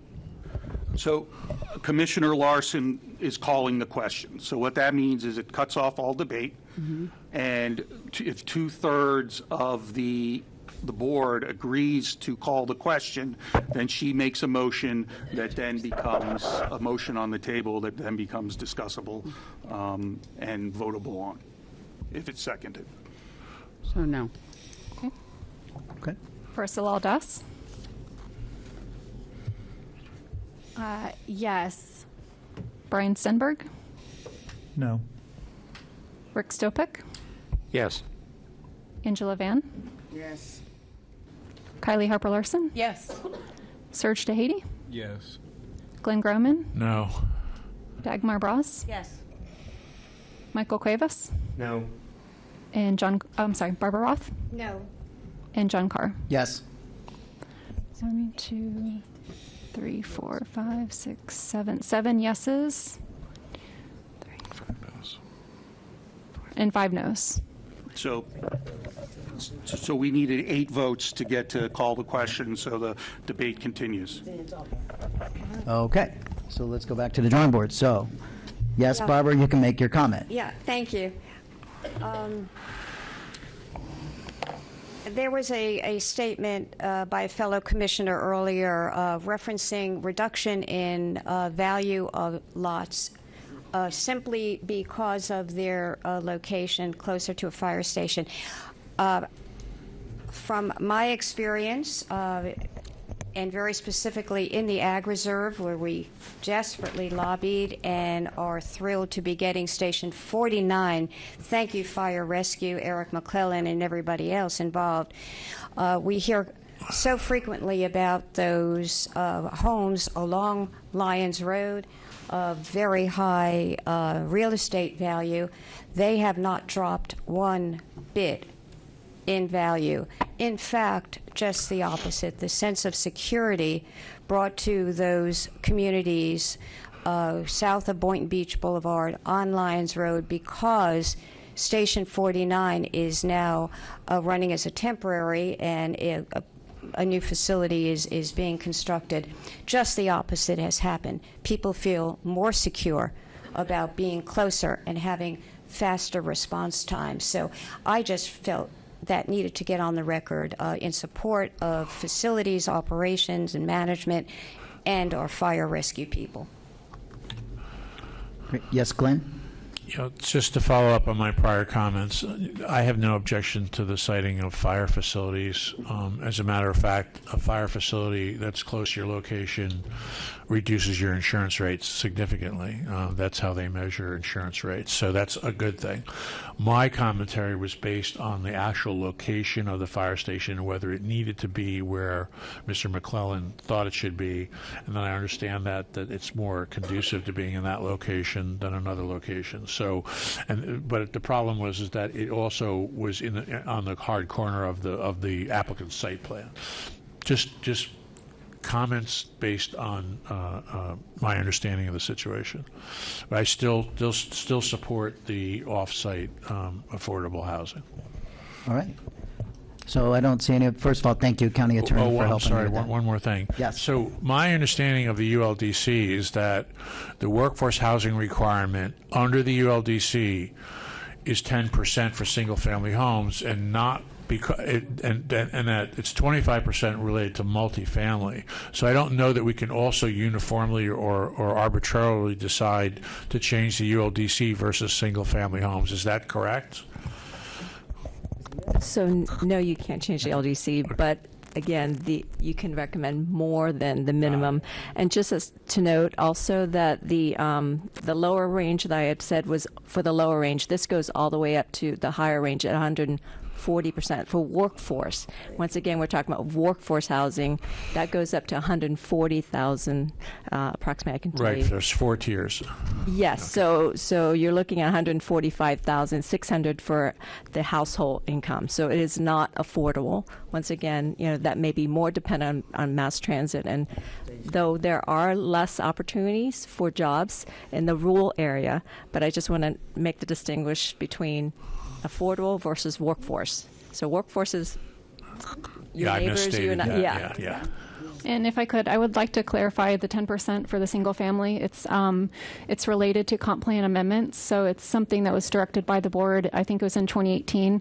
The board said when there's a land use amendment that comes before them, our staff recommendation would be 10% single family, 20% for townhome, and then 25% for multifamily. Got it. And so that's all comp plan related. Right. Okay.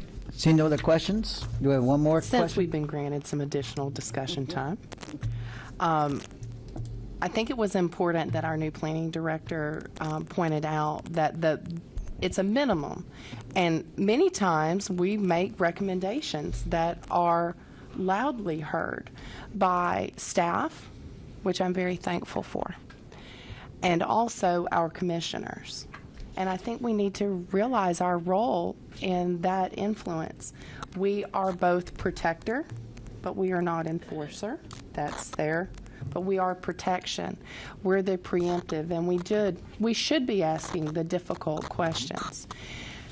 When we're looking at the development that is going out west, and I'm going to put my hat on out here, I know this ground well. And why do I know this ground well? Because I have people that farm and live all the way around it. You try zipping up that road 65 miles an hour in a big thing that's heavier on the front than in the back. See what you get. That's a fire truck. Okay? They're not allowed to break the laws. By a hazard assessment, they can. And they take their own lives at risk when they do. When we're looking at workforce housing, and I don't know, you guys correct me, but I think I still may be, I don't know, the only person who's actually ever lived in workforce housing. Not affordable. Workforce. I had a car. Okay? But we can't develop very much more on the east. We've got to forward think, folks. We got to put fire stations in, and we got to have workforce housing. And let me go ahead and point this out. Everybody's like, yeah, fire department. So am I. Love my fire guys and my rescue guys, paramedics in particular. And I will say that those gentlemen and ladies are part of your workforce housing. Your teachers are part of your workforce housing. Your Indian Trail Improvement District staff, which has greatly expanded, is part of that workforce housing. And they deserve the ability to live in the community they work in. Do not think that when we say workforce housing, that we're thinking constantly that people can't afford to live in the communities, nor that you should sidewall them out to the hinterland. Okay? I'm passionate about this because I live in this area, albeit further west. Well, you'll be eventually coming, but it's going to take a lot more money to demuck. But this area is here, it's available, and we have to forward think. Therefore, we got to have a fire station to service these people. We got to have some decent roadways. Eventually, the Indian Improvement District is not going to be able to keep up. They don't have the faculties. And no one has brought up this lovely letter yet. Okay? And on page 2, it has specific things: vegetation buffers and setbacks, a change of the floor area plan from 0.05 to 1.5. Whoa, that math doesn't math now. That's the reason why I said 25% instead of 10. Drainage. Wait, when we have major hurricanes, what happens? This is another project. Yeah. Yeah, this letter But is. it's still part of it. If you look at the So trail isn't this for district Eagles? is there, right? Acreage landowners. This is for Aren't they Eagles, isn't keeping it? it up? The roadways? That's the I am acreage. That's the Acreage Landowners Association letter. fully aware, but the Indian Improvement Trail is like keeping that up, right? I'm sorry that I know a lot about this area, okay? I got confused. They don't have capacity right now with proper drainage. You know what happens when you hardscape things? You flood. And what do? Then we got to pump. And then we have to pump into what? Major canals. And then those major canals go where? Where do they go? They go to our estuaries. That's exactly where they go. So we got to forward think, people. And it does go into the importance of having a fire station smack dab in the middle so we cut response time, because we are going to be building. It's going to happen. Okay? I understand. It's going to happen. But we have to be forward thinking.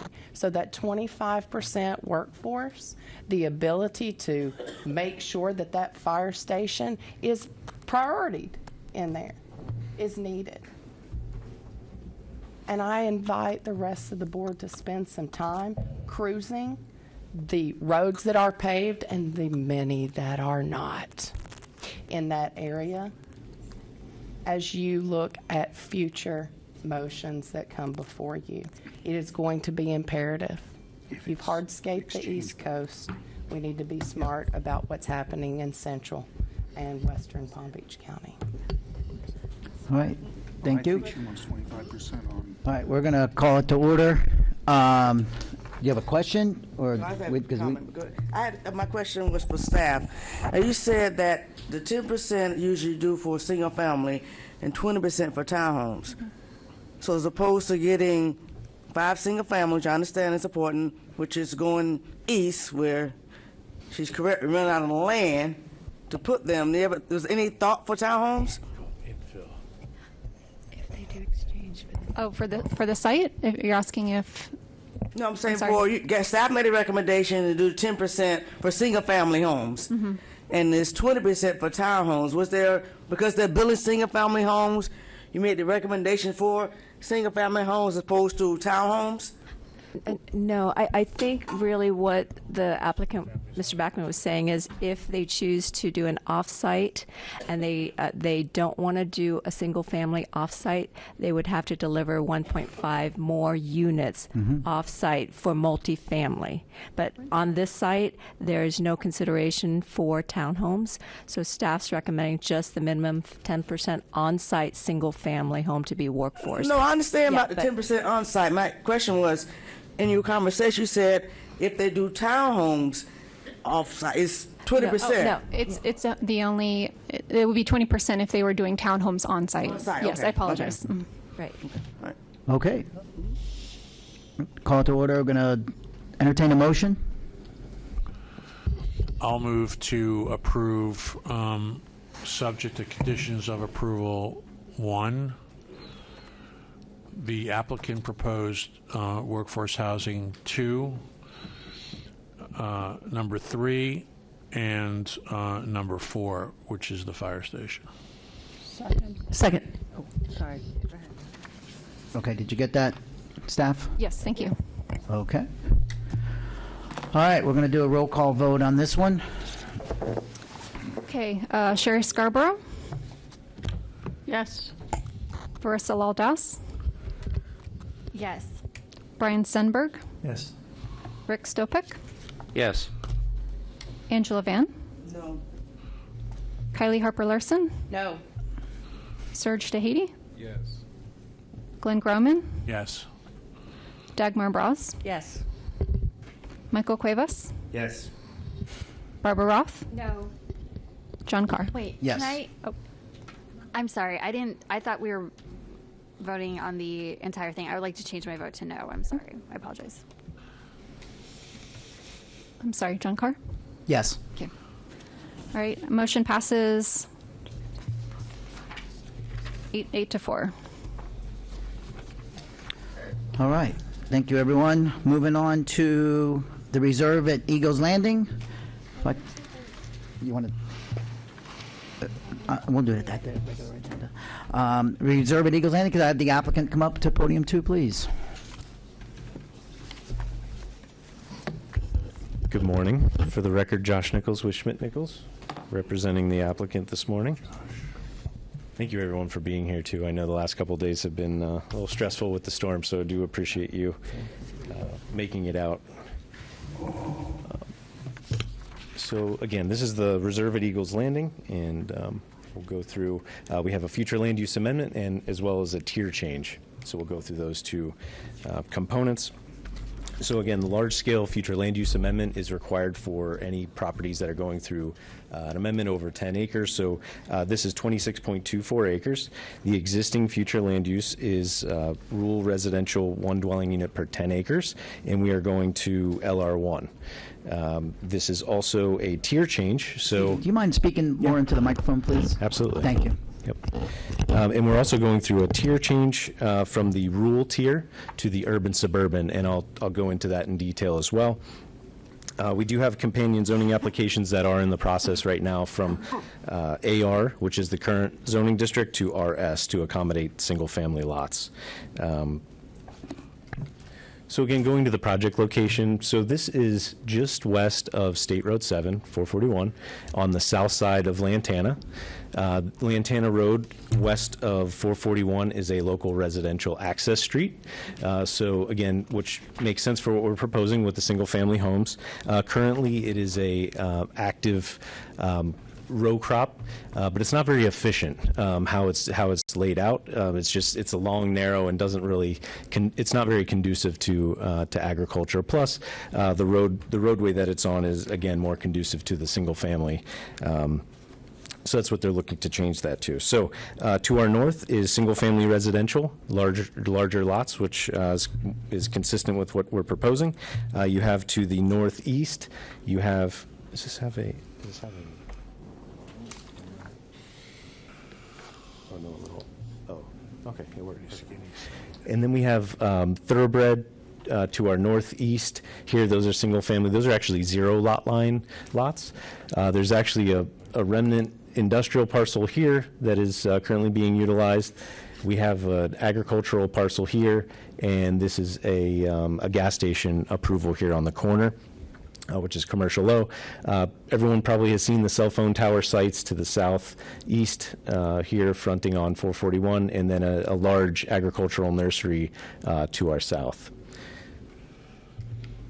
So again, existing FLU RR10, and we were proposing the LR1.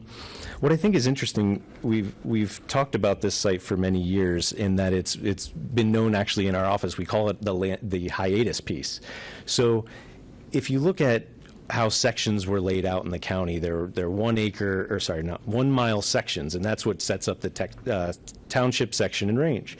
So when you actually zoom out, if you were to see, there's a section, so we're in between where it says RR10 and basically the south side of the cell phone sites, or cell tower sites. If you were to take this line and strike this all the way east to, say, Congress, you can see where this hiatus starts to broaden, right? So for some reason, over the course of time, it just so happened that everything on the south side of Lantana here, I mean, some of this, as you can see, is developed. This is Bellagio. It developed, but west was kind of forgotten, right? So this extra piece of the hiatus never got changed, which it should be per the section. It should have been part of the urban-suburban tier. So we'll get into that a little bit as well. So again, we're asking for the same comp plan designation as what is our neighbors to the north here. And so let's look at that. So the hiatus section is called out there. You can see the distance there going from Lantana down to the south side of the cell towers. So that's the hiatus section. It's rural tier right now. But what's interesting is there's all urban, suburban facilities, utilities that run down Lantana Road. So it makes sense that they were a forgotten kind of relic on the south side of the road. So again, we're here to make that right and to bring in, again, this parcel's commercial low. This gentleman is kind of a holdout. We've talked to him for several years. I think many people have. And then kind of this older row crop parcel here. So we want to change that. And again, this is a privately initiated amendment and tier change. So that's why you see just our parcel to change to urban suburban tier. These parcels, we can't request it, from our side. But anyway, so that's the change, is just basically to say that this south side for this parcel can come into the same tier as what's being provided for those facilities on the north side. So in terms of compliance with the comp plan, I won't go into all these in detail, but I do have them on the board here. So services and facilities, that's something we look at for the urban suburban tier, right? Preserve and enhance natural resources. Again, this is a developed site that's already been cleared and used for ag purposes. Is it in development compatible with the size, scale, scope of what's surrounding? And yes, that is true. Sewer infrastructure, water infrastructure, electrical, we talked about those. There's already fire hydrants on the street. So again, meets all of those elements that you'd find in an urban suburban setting. Tier change to support the demand in housing. It's the lowest urban residential land use density in the urban suburban tier. So we're keeping that. We're not asking for any density bonuses here. It's just straight LR1. We are asking for we are moving forward with hopefully the 10% workforce housing requirement, and we're also doing the builder exchange program. So that's so that would be 3 units that we would be required to provide, and we're looking to build those off-site.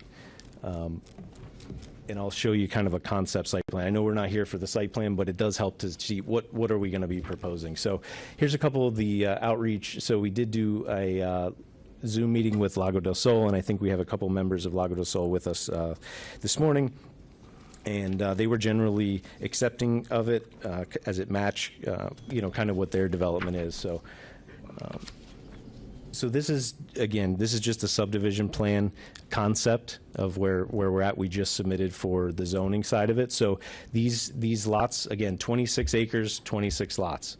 So this is 1 unit per acre. But the lots, because of the angle of the site, we do go from about a half acre all the way up to just over an acre for those site sizes. So again, that's one of the reasons why we, in our case, wanted to do the off-site, is because for the builder exchange program, because you do have taxes, right? You got to contend with taxes on these larger lots. It's a lot of property to upkeep as well for the workforce side of things. You got HOA fees. So all those things, in our mind, what we've seen in other projects is that it doesn't make sense to have a workforce unit saddled with those type of financial burdens. So we would like to do those off-site. But anyways, this is, so each of these lots, it's just like any other residential subdivision where we're talking about the acreage, or we're talking about, we have driveways that would be each of them separately onto Lantana Road, which again is a residential access street. And we position the recreational areas, because you're required to have rec. We position those so the driveways for, say, Lago del Sol, which their driveway is right here, it lines up with the recreational track, so you don't have someone's driveway backing out onto their access. And then also Thoroughbreds secondary entrance here, so we do have another recreational track there. So we were cognizant of that.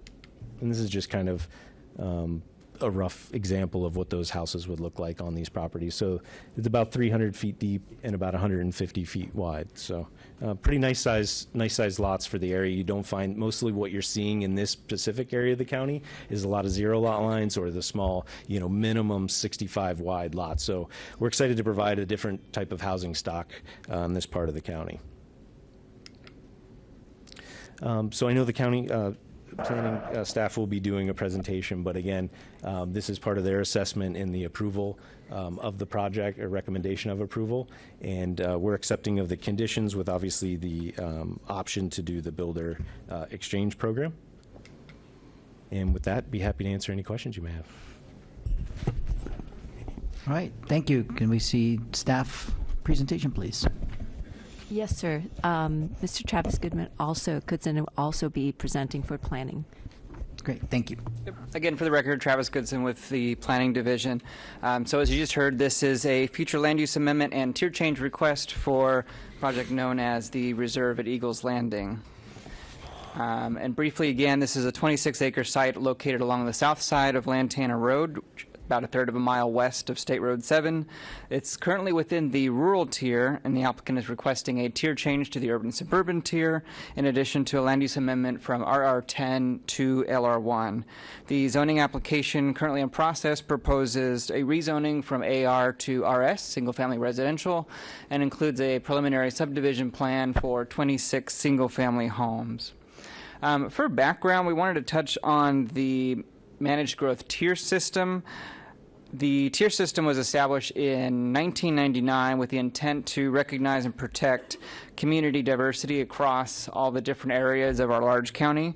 The tier system consists of 5 different tiers: urban, suburban, exurban, rural, glades, and of course agricultural reserve.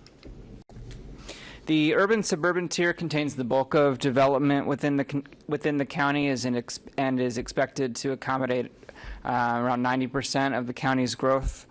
It's also where the densities and intensities are the highest and where the bulk of the redevelopment and growth are to occur. There's also urban levels of service standards across the urban-suburban tier. And you'll also notice that there is a portion within the Glades area, Belle Glade and Pahokee, that are also within an urban-suburban tier.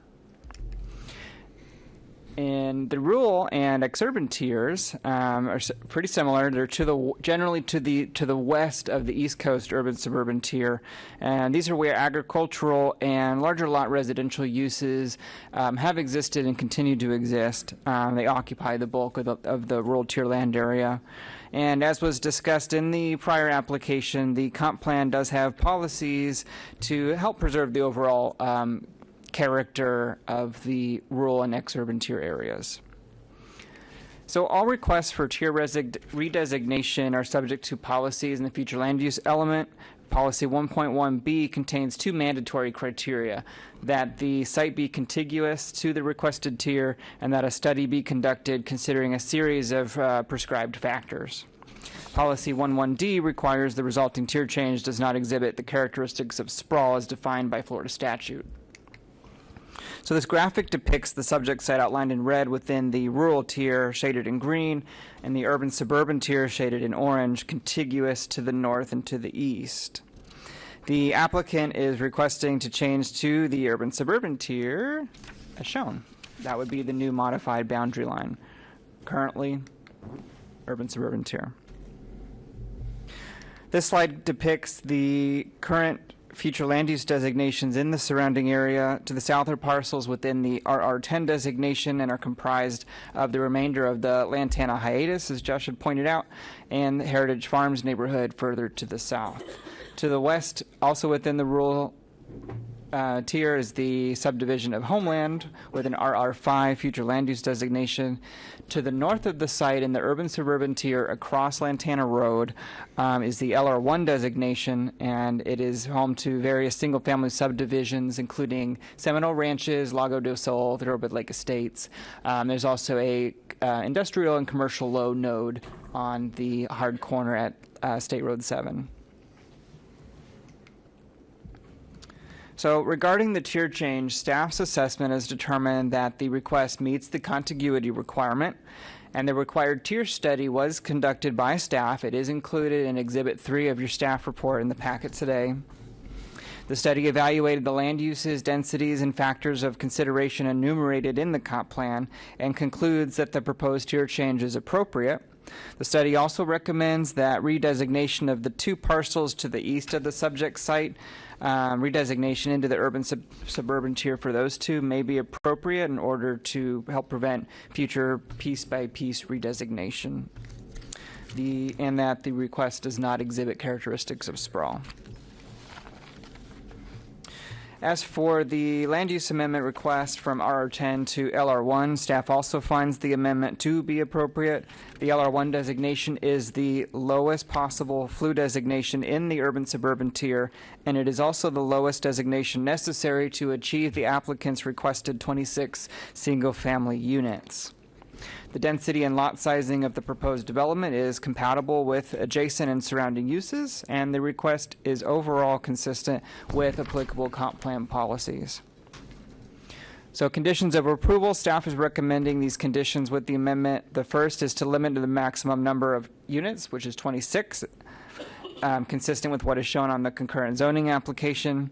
Second, as we've discussed previously, consistent with prior board direction for single-family homes, staff is recommending 10% of the total units be provided as on-site workforce housing. The applicant, however, is proposing to provide those required units off-site using either the off-site construction same developer or the exchange builder program option 1. Thirdly, we have a condition typical, again, for these types of applications, requiring that the land use amendment and the zoning applications be heard concurrently and adopted together at the same BCC hearing. So to sum up, staff is recommending approval with these conditions based upon information provided and further detailed in the staff report. Today's recommended motion would be to recommend approval, and similar to the before, we do ask that you consider, again, opining on the workforce disposition, either be staff's 10% on-site or the applicant's 10% off-site through either of the off-site construction options. And that concludes presentation. Thank you. All right. Thank you. I'll start down here with, oh yeah, comment cards, sorry, thank you. We got those on this one. We have a few here today. Go ahead, Rick. Yeah, we've got just a few comment cards. David Urbanski, if you'd be kind enough to come up to the podium 1, and then Patricia Cordero to podium 2, if you're still here. And 3 minutes, folks. If you could state your name and address for the record, please. My name is David Urbanski. I'm president of the Lago del Sol Homeowners Association. Oh. Do I go now? Yes, go right ahead, sir. Okay, I'd like to thank you all for attending the meeting this morning. I'm also accompanied by Randy Knight, who is the secretary of the LDS HOA. We had a very robust September Zoom board meeting in which the cases was presented by the developer. There was a lot of feelings and emotions, both pros and cons, and as a result, that presentation by Mr. Nichols and Mecca Farms, the board decided to poll the residents of the community as to what their feelings were about this development. I have a handout for you if you'd like to pass it to the, I don't know how I do this.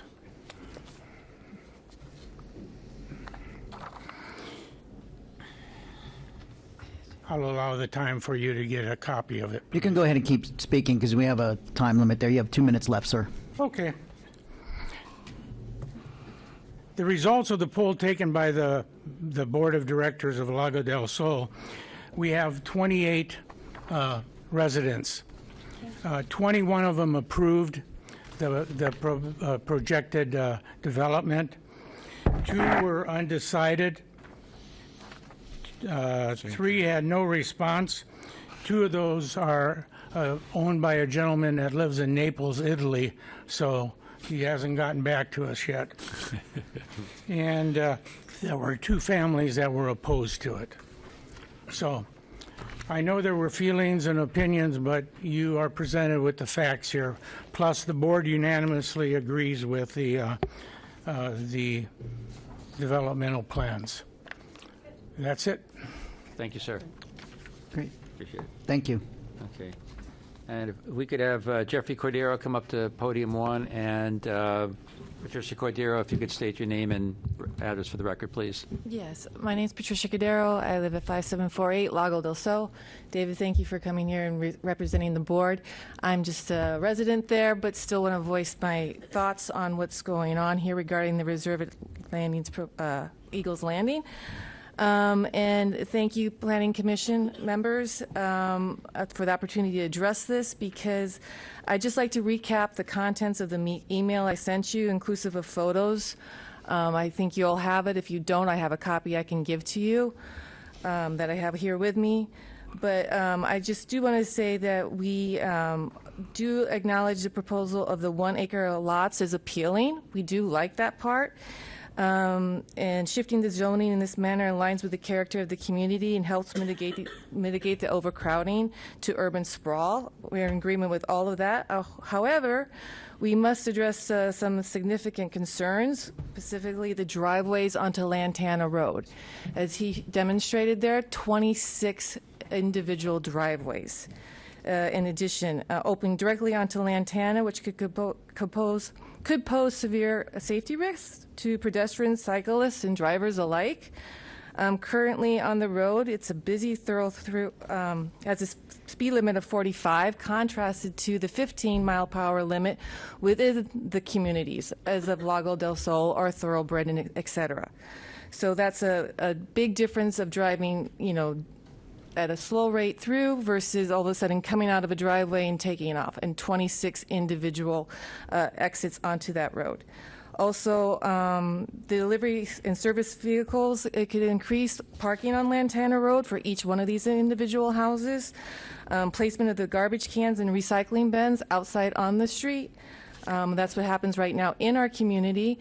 They say that the driveways are going to be really long. Well, ours are long as well, but the landscapers or anybody else, service truck, does not park into the driveway because it's going to block the resident.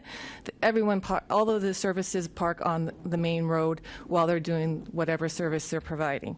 So that would be happening on Lantana Road, we predict. And then I just request that you do look at the surrounding communities around there. In this area and going out towards beyond, all the way to the turnpike, all the communities are there. They each have their own individual exits. We would like to see that, we feel this development should adhere to that as well. So I would like to have you consider looking at that and taking that into consideration. I'm not exactly sure if it's on this board, but I feel like it's a time now to make these things aware before it's too late. So again, appreciate your time. Thank you. Thank you. And Mr. Cordero. Hi, my name is Jeff Cordero, husband of Patricia. So I won't duplicate what she said, but there are a couple of additional points.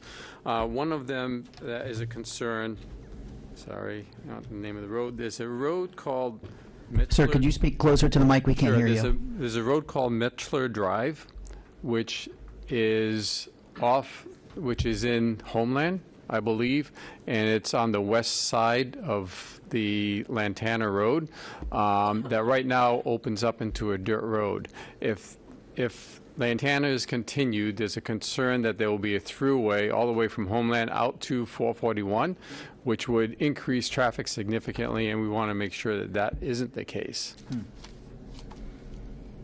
So other than duplicating everything Patricia said, which I agree, that's final.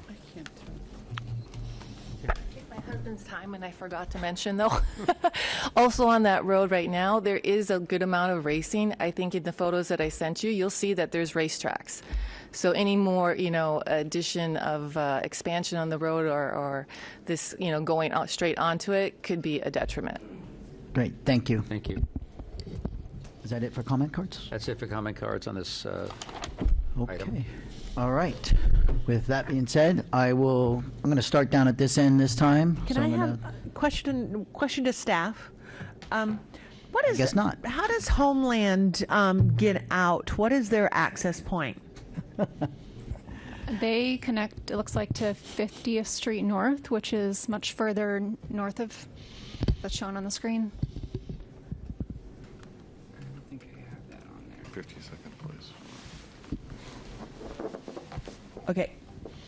So that white line? No, that can't be it. No, they're further north of that.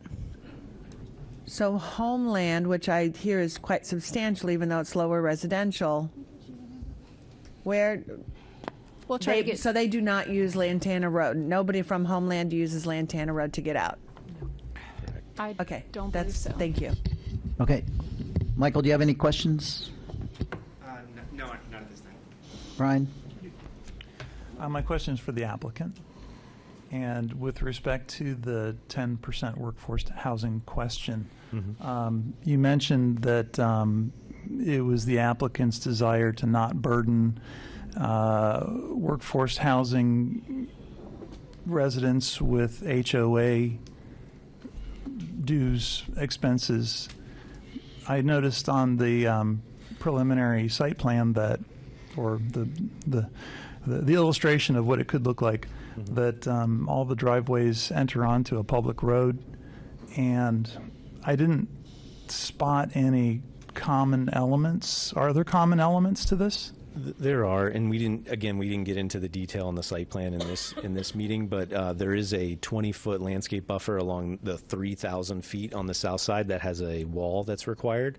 There's also a drainage area that is in an easement along all the rear of the lot. So all those common elements plus the recreation areas will all have to be maintained on a regular basis. What type of recreation areas would they be? They're probably, I don't know if there'll be a tot lot, but more passive, because again, it's more like just a single family neighborhood, so more passive, but maybe a little tot lot or dog run, something like that, but more passive open space. No guard gate? No guard gate, no. No roaming security? No. Okay. No, just Thank your you. standard subdivision, yeah. Okay, thank you. Serge? I was just curious as to why the other property owners weren't included in this deal. So I can answer that as well, but staff may have another or an additional thing. But it's a privately initiated tier change. So unless we have consent from those other property owners, we can't ask for those properties to come in. I'm sorry, I didn't hear that last comment. Could you talk a little louder? Yeah. So since it's a privately initiated tier change, we can't allow or ask those folks to come in because we don't have consent from them. So it's just for our specific parcel. Yep. All right. Colleague Albert? I'm going to ask the ag question. Is Tommy still farming it? It's currently being farmed, but again, it's that area. It's kind of going by the wayside. It's not utilized as much, and again, it's not very efficient for them. It's just such a small, narrow area. So, ready to move it on. So when you say row crops being farmed, are we talking about the fact that this is surrounded by residential, except for the ag row, and so from a public health perspective, are we currently having to bring pigs for fumigant on such a small site where beds are going down, like for peppers, cucumbers, etc.? I'm not sure I follow. Bringing in Not pigs of a literal oinking nature. Oh, okay. They're called pigs. They carry fumigants, which are pesticides that are soil. And when there's bedding, see, when you say row crop, everybody up here probably thinks a corn maze. Okay, row crop here is tomatoes, peppers, cucumbers, squash, etc. And in this such of a small site that is surrounded by a lot of people, it's not necessarily great to have a lot of fumigant, inside. That's what I'm asking. It's like what, because I actually haven't been on this piece of property in a long time. So yeah, I mean, we would be, excavating that area, removing the row crops, and getting the land ready for development. Okay. So that, Thank you very much. All right. Staff, question for you. I didn't see any preserve requirement, and I didn't see that addressed. Is there a reason? Yeah, this is not in the agricultural reserve tier, so there's no preserve. Okay. All right. question for the applicant. I'm coming with workforce housing again. Okay. So my colleague up here presented some interesting factoids, which most of the time increase the value of an HOA. Common areas where pools, clubhouses, golf courses have to be maintained, correct? None planned? Correct, other than the things I mentioned, yes. Okay, so just those communal tot lots, which you're talking about, small little green spaces, driveways lead out, no roaming security, right? I mean, so the HOAs would be conducive to someone who made $100,000 or more. So then on-site workforce housing would be a potential there. Well, so I'll go back to that a bit. So the homes that are in Lago del Sol are all well above $1 million, right? Okay. So when we went to them, we said, we're trying to build something that's compatible with you. We want you to be proud of this. So when you're coming in, this is the entrance to your community too. We want you to be proud of what gets built here. So these homes are going to be in the 4,000 to 5,000 square foot range. They're big lots, right? So to have the workforce units, because they're supposed to be like kind, right? So it's very difficult to make that work on a workforce lot and property when you're trying to be compatible with the others in the area that are $1 million plus in expense there. So, and again, it's not just the HOA, it's also, keeping up a property that I understand you may be on a larger lot, it sounds like. So keeping up a property is not easy and not cheap. So we have to take that into consideration as well. Okay. Thank you. Mm-hmm. Thank you. Angela? Just going to put this in the record again. I work in West Palm Beach, and some of the programs the county have built nice homes. West Palm Beach, 1 block from the water. People buy a townhome right off in the coastal, which one of the programs. But at some point, East is no land there. East land is so expensive right now in terms of them finding a site to build workforce housing, them putting money into account with the county. It's going to sit there. I mean, at some point, and I'm probably just putting this in the record, at county commission needs to staff, they get in these 5,000 square foot homes. We're getting, maybe 2.5, I'm not sure how you round up or down, with how the county rounds up or down, workforce housing somewhere. And they're going to sell 26 lots, that it was, and run away with a whole lot of money. And then we get some homes somewhere, maybe, one day. My only question to the county is, what's the requirement? So they come in to build the homes. Is it prior to CO? They have to actually build the homes, or is it give the money? What is that threshold? No, you go. Well, so they're choosing the off-site development option 1. So it looks like, what is it? 3 years? 3 years? Hold on, I'll defer to you then, because I might be looking at the wrong one. So typically with the exchange program, they would have to they can either build it off-site if they're a developer who's able to do that off-site, or they can get into an agreement with another developer elsewhere, and there'll be agreements that our attorney and our staff will be looking at with restricting those to certain income categories. Again, we're not, we don't know right now where or who that's going to happen, but they're just looking for that opportunity to do so. Back to your question, where it could be, how it could be, it's up to the responsibility of the applicant to make sure he does that exchange, and there's an exchange fee between the developers to do that. And so we, staff will monitor that through a lot of the agreements that we have. But yes, you're right, we don't know yet where it is, and we don't know what shape. However, if they choose to do like for like, that's one thing, but if they choose to do multifamily, they're obligated to do more units if it's multifamily. But they have to do it. Yes, Right. they have to do it through the mechanism that's in there. Right. 3 years, 3 years they'd have to do that. 3 years to build the unit. From approval, 3 years. From 3 years after guys give them a CO and then require them to do it after the fact? No, I think it's 3 years from the building.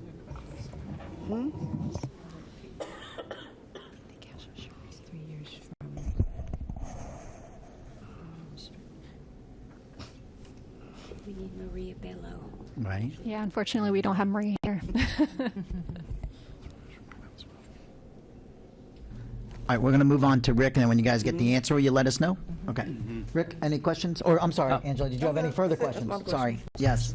Rick? I just had an observation for the developer. I recognize that this is a pretty unique, shape of property, if you will.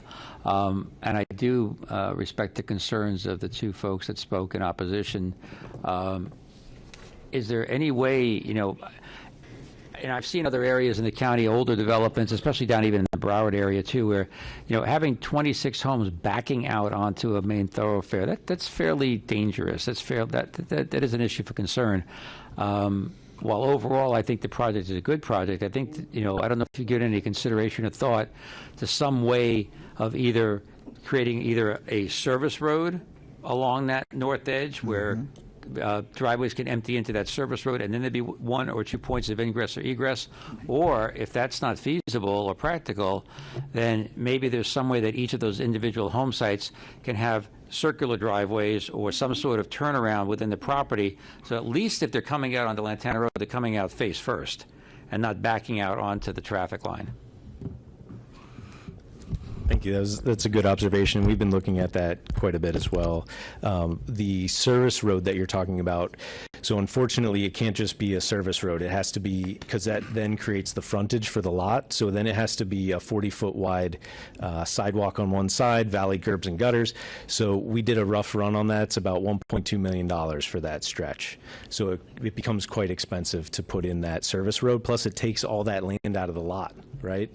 So it really does start to chop back at what kind of nice little enclave that exists. I like the idea of the roundabout driveways. I think that's interesting. We could look at that, or a little. Sometimes you'll see a little T turnaround within the driveway. That way you can turn around on your property, because they're going to be long driveways. Circular, if you have Yep. And also there was a thought to put the driveway on the service road you're talking about on the south side of the properties and flip everything. But the problem there is now you're turning your back to Lantana, and now you don't have that front approach, so everyone sees the back of house of everyone. So I don't think that's a great look either. So, but I like the second option there you're talking about. We'll talk to the developer on this. Again, just a thought, just from having backed out onto busy roads in the past, it's not fun. Yeah, and one point I wanted to bring up is the thought about, that Lago del Sol will have to pass 26 driveways. So from our first lot to Lago del Sol's driveway is only 11 lots. So if you live in the back of Lago del Sol, you're passing more driveways in Lago del Sol than you would in our subdivision. So past Lago del Sol there's no one that has any driveways west of that. I take that back. There is one gentleman who has a driveway, but other than that, it's just our subdivision. So, all right, thank you. Thank you. So I just have a quick question for the applicant, because I think I want to clarify it. So the option of a road is not being entertained?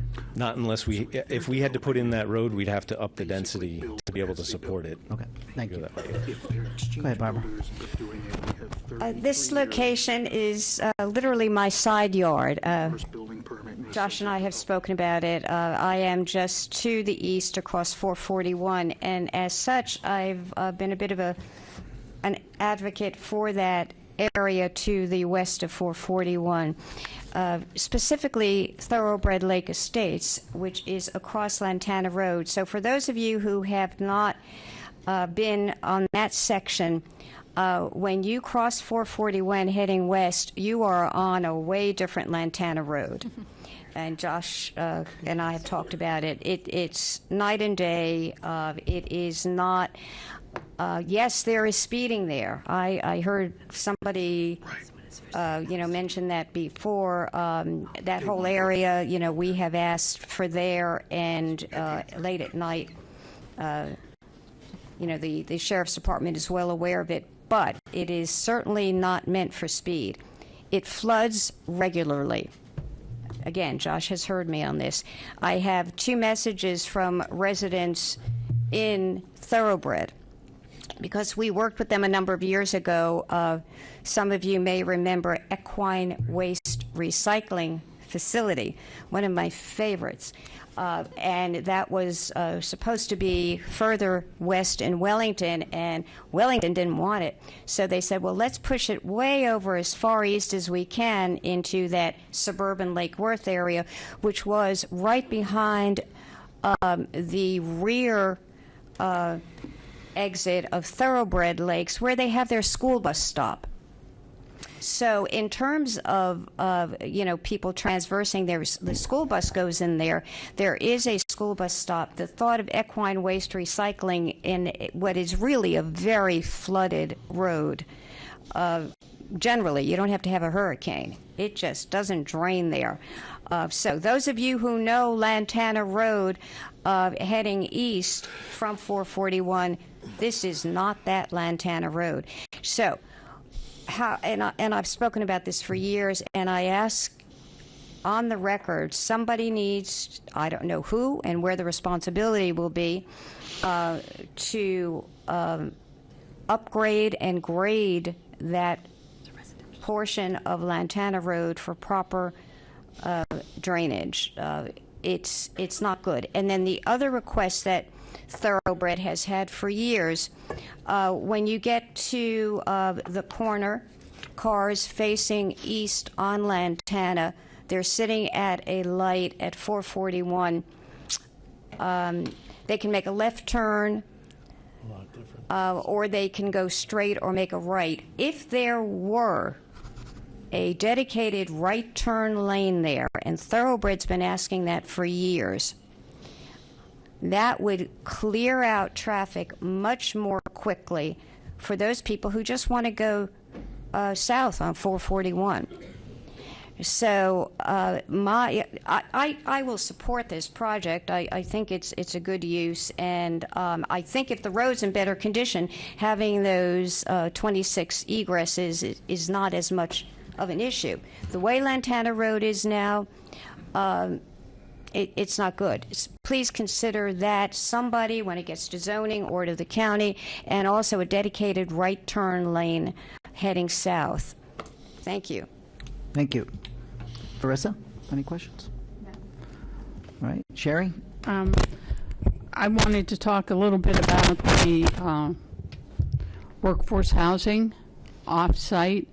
I do agree with you. I think I know a little bit about HOAs and common areas, and the expense of managing an HOA, the insurance expense alone is outrageous, and the maintenance of the homes. And I hate to see communities where you have the haves and you have the have-nots. So I would absolutely support the off-site, and as Barbara said, the turn lane. I think it's definitely needed. I know that's just going on record. It's not you, but it's definitely something that's needed. Thank you. Glenn? Josh, does Lantana Road dead end at the end, at the end of this property?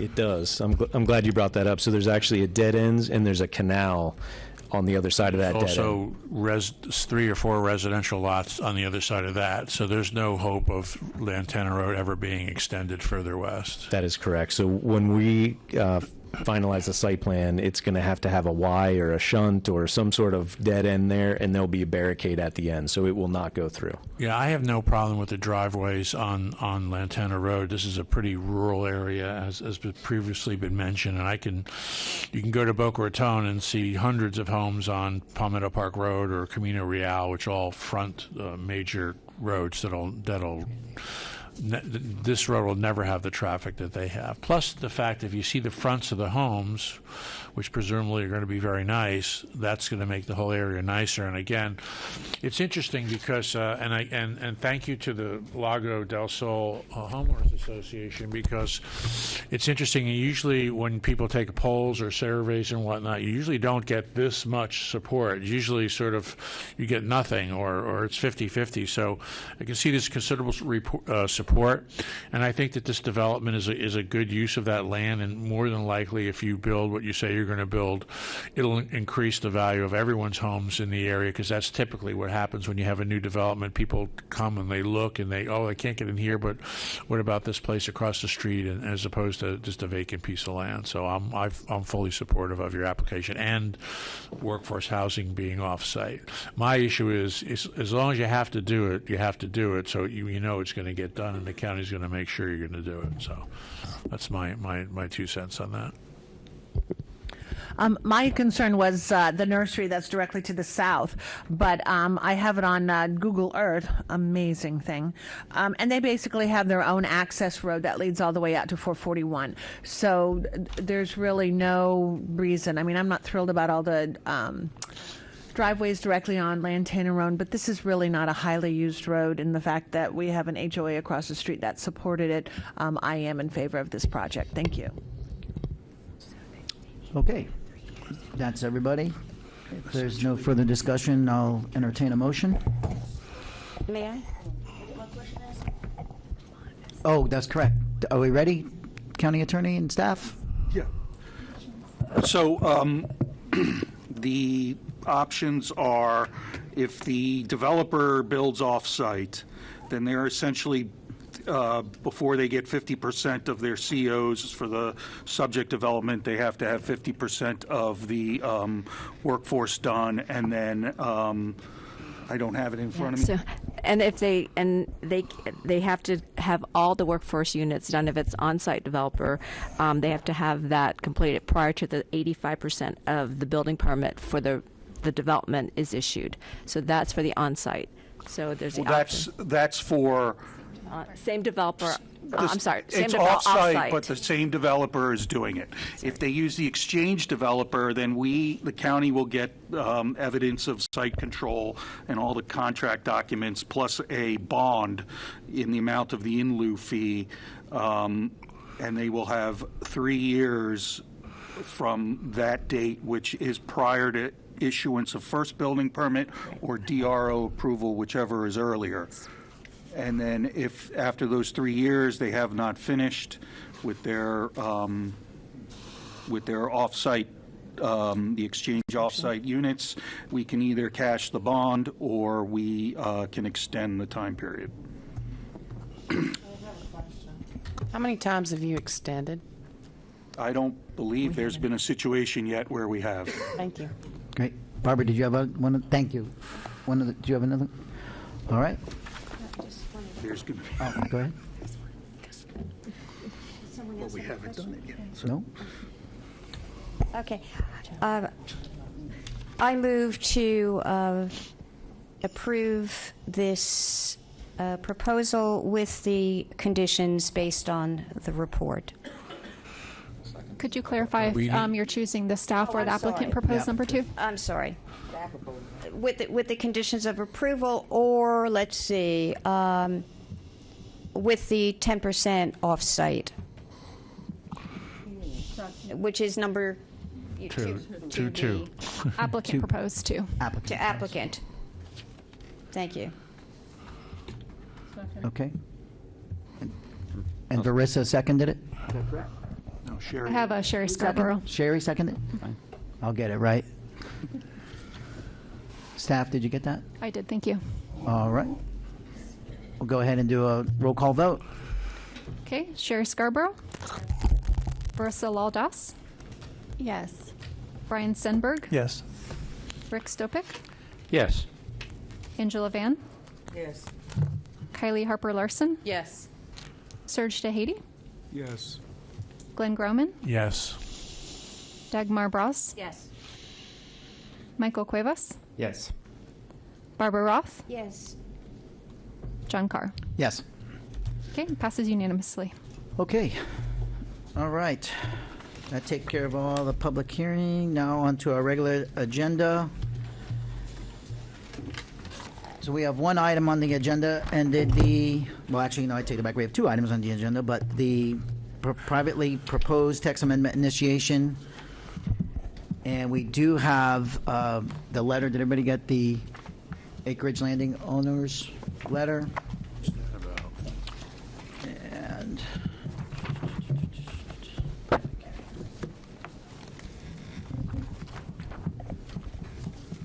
I'm back. who's going to be giving the presentation on that? Yes, so Yep. Thank you so much. Again, Josh Nichols for the record. Schmidt Nichols, representing CDNK Medical. Just thank you again for that last item. All right, so this one is it's phase one of a text amendment. So we don't have any zoning amendments at this point or any comp plan submittals at this point for a change in the land use. This is simply, we're at the text level. So I will go through this request. So with every text amendment, there's typically a project location or an idea. And for this one, we have our project location. It's about 3.38 acres. This is at the terminus of North Lake Boulevard and Seminole Pratt Whitney Road. So as many of you may know, North Lake and Seminole Pratt it's undergoing quite a change in the intersection. If anyone's been through there recently, I believe the I call it the hot right, but the dual rights, I think that's already in, and the curbing's all in. So that improvement is well on its way to being complete. So what you're seeing here is the subject site's on the west side of the road there in red, or with the site location. This is Seminole Pratt, north-south, North Lake dead ends into the site, basically. So what we have here is an expansion of North Lake to 4 lanes. So it's a 4-lane road going into Seminole Pratt. And Seminole Pratt is now going to be 3 lanes on the northbound, 2 lanes on the southbound, with 2 dedicated right turns. So they're anticipating quite a bit of traffic flowing through this intersection. Let me just go back to this. So what makes this interesting is these parcels are scheduled for, or they're slated for rural residential 10 units, or 1 unit per 10 acres. Well, I'm not sure that I would ever want to live at this intersection of 2 4-lane roads converging here at a stoplight, and you're basically the 4th leg of the stoplight. And so we're here to talk about a text amendment that would allow these 2 parcels to become commercial, and more specifically medical office. Sorry, I was wrong on the underlying. It's RR 2.5. Sorry, 1 per 2.5 acres. Apologize on that. So I know there's a lot of text on this. I won't go through every single component, but just the generalities of what we're requesting. So in 2020, another office had proposed a privately initiated text amendment for a site-specific item that was Reach Medical, and that was just south of this site on Orange and Seminole Pratt. So again, there was nothing that was on the west side of Seminole Pratt before 2020, which was this Reach project. The Reach project ended up including this exurban office policy 1.3J. So in that, it talked about legal access to Orange Boulevard, 69th Court, 70th Street. So that allowed for, I want to say, and I have a map of it, but about 7 or 8 parcels to be able to utilize this commercial low office. So we took that as a base layer and added to it. So what we did was added in this language, or a lot eligible for commercial low office, or commercial low future land use, which is a lot that's actually across the street from us, but that at least allows us to request the commercial low office land use designation.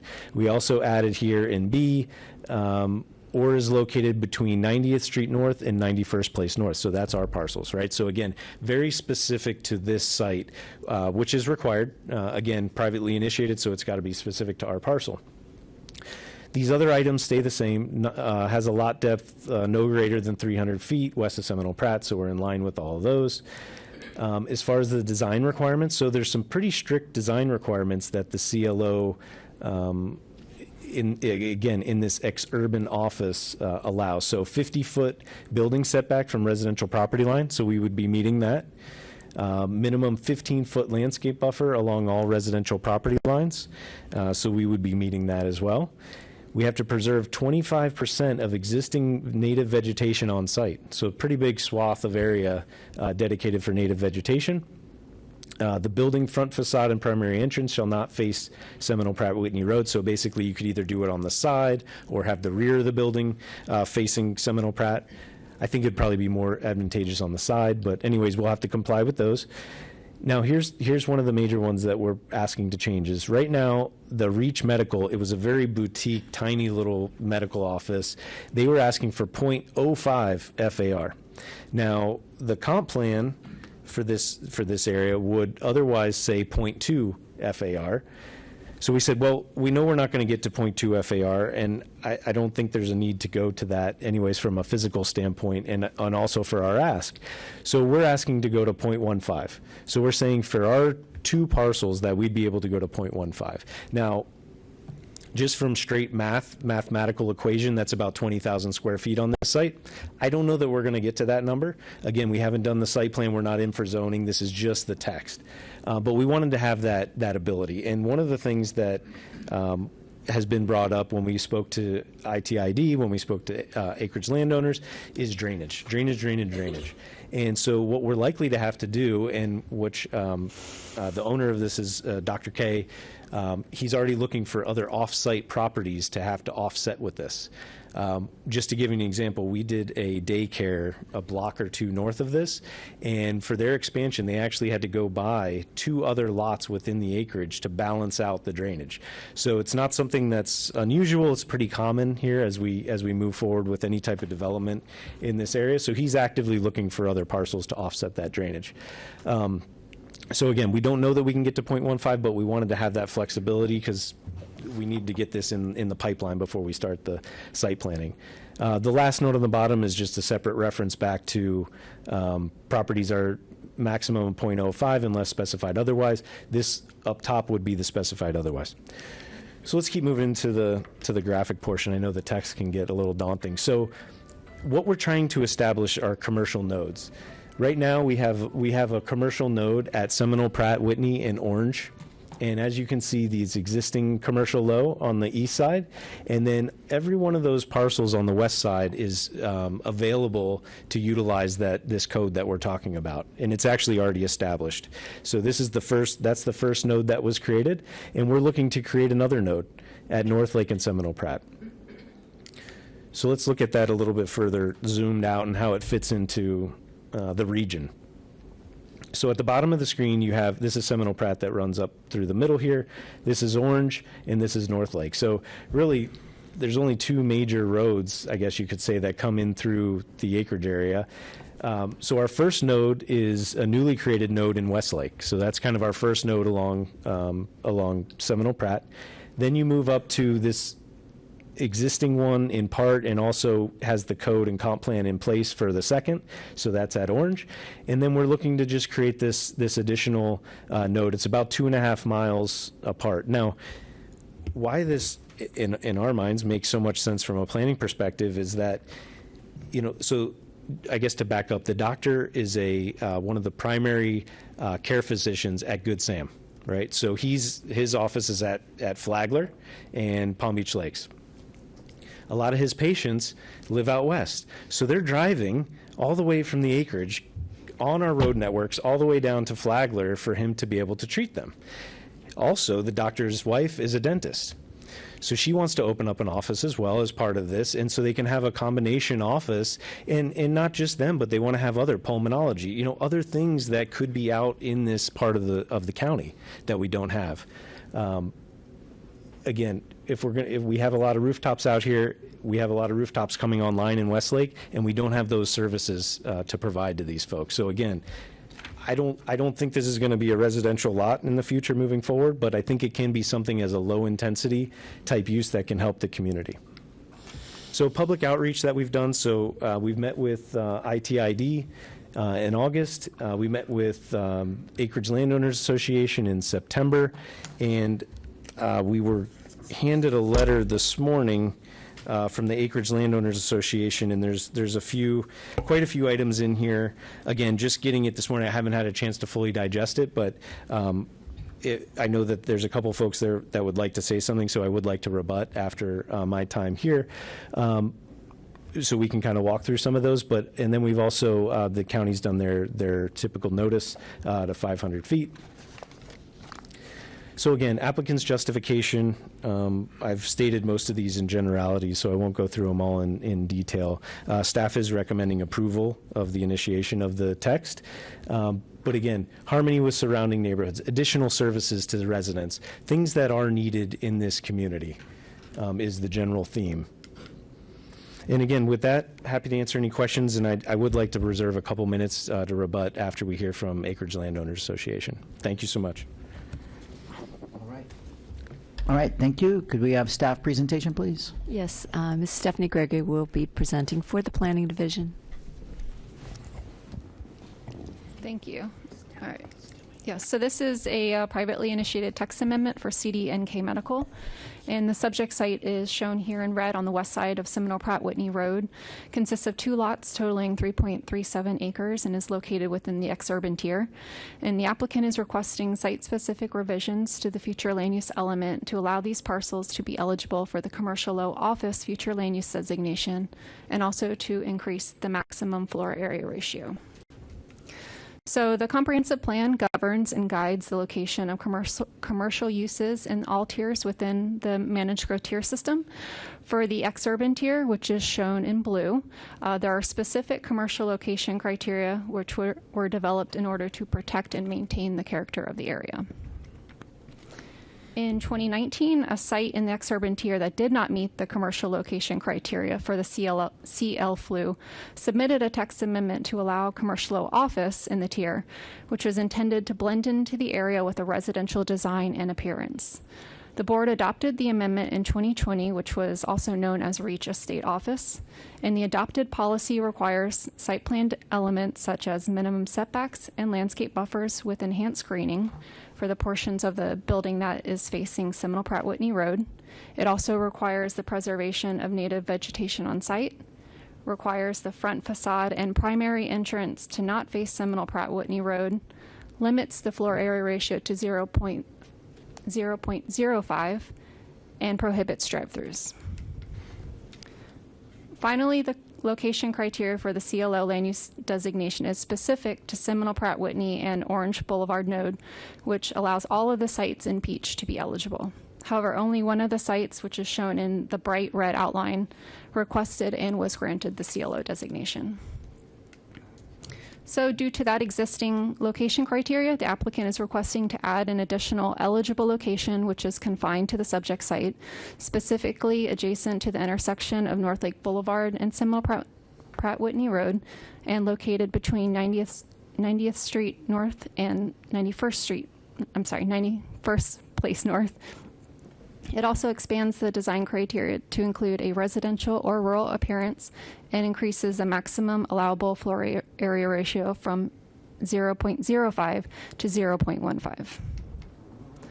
So staff's assessment is that allowing limited office development along a major thoroughfare and adjacent to an eligible commercial node warrants consideration. The initiation would provide an opportunity for the board to consider and direct policy, and staff would then continue to work with applicant and interested parties to ensure compatibility and consistency with the design requirements. So staff's recommendation is to initiate, and this concludes my presentation. All right, thank you. We have several comment cards, so I'm going to turn it over to Rick to get them going. Okay. We've actually got 7 folks that wish to speak, so I'll call the first person up if they come up to podium 1. That would be Pia Scorin. And then if Lisa Johnson could come to podium 2. And you each do have 3 minutes. So if you could state your name and address for the record, please. Go right ahead. Good morning. I am Pia Scorin, a resident of the Acreage and a member of the Acreage Landowners Association. I believe you received a letter from the ALA this morning with some concerns. We are concerned. We do not see that the comprehensive plan or the acreage neighborhood plan criteria can be met for drainage, water retention, buffers, with the current proposal. These properties are adjacent to single-family residential homes. We are concerned about the planned ingress and egress, changing the low-traffic roads, residential roads, into much more highly trafficked roads, and changing the neighborhood of that residential area. We're also concerned about extending the traffic response. We're concerned that the report from the fire rescue indicated that there was not sufficient response time or degraded response time. We think that, you know, if there's a medical facility there, you ought to take that into consideration in terms of what type of medical. We're also concerned that this will create a precedent of a whole new area of commercial on Seminole. We're already inundated with traffic, and we're concerned that once we make this change, the owner can change what the use is. He's not required to stay with that use, as far as we understand. Our area is under tremendous pressure from development. The comprehensive plan and the acreage neighborhood plan were intended to protect our community from over-commercialization and over-development. This is exactly the time that those plans are needed. We hope you'll stay with the existing plan. We hope you'll work with the Acreage Landowners Association to try to stay as close to that plan as possible. And I'll just bring to your attention that, noticing the proposal for Lantana, I don't think that we should necessarily assume that residential use is not still viable for those lots on Seminole. Thank you very much. We appreciate the opportunity to share our information with you. Thank you. Thank you.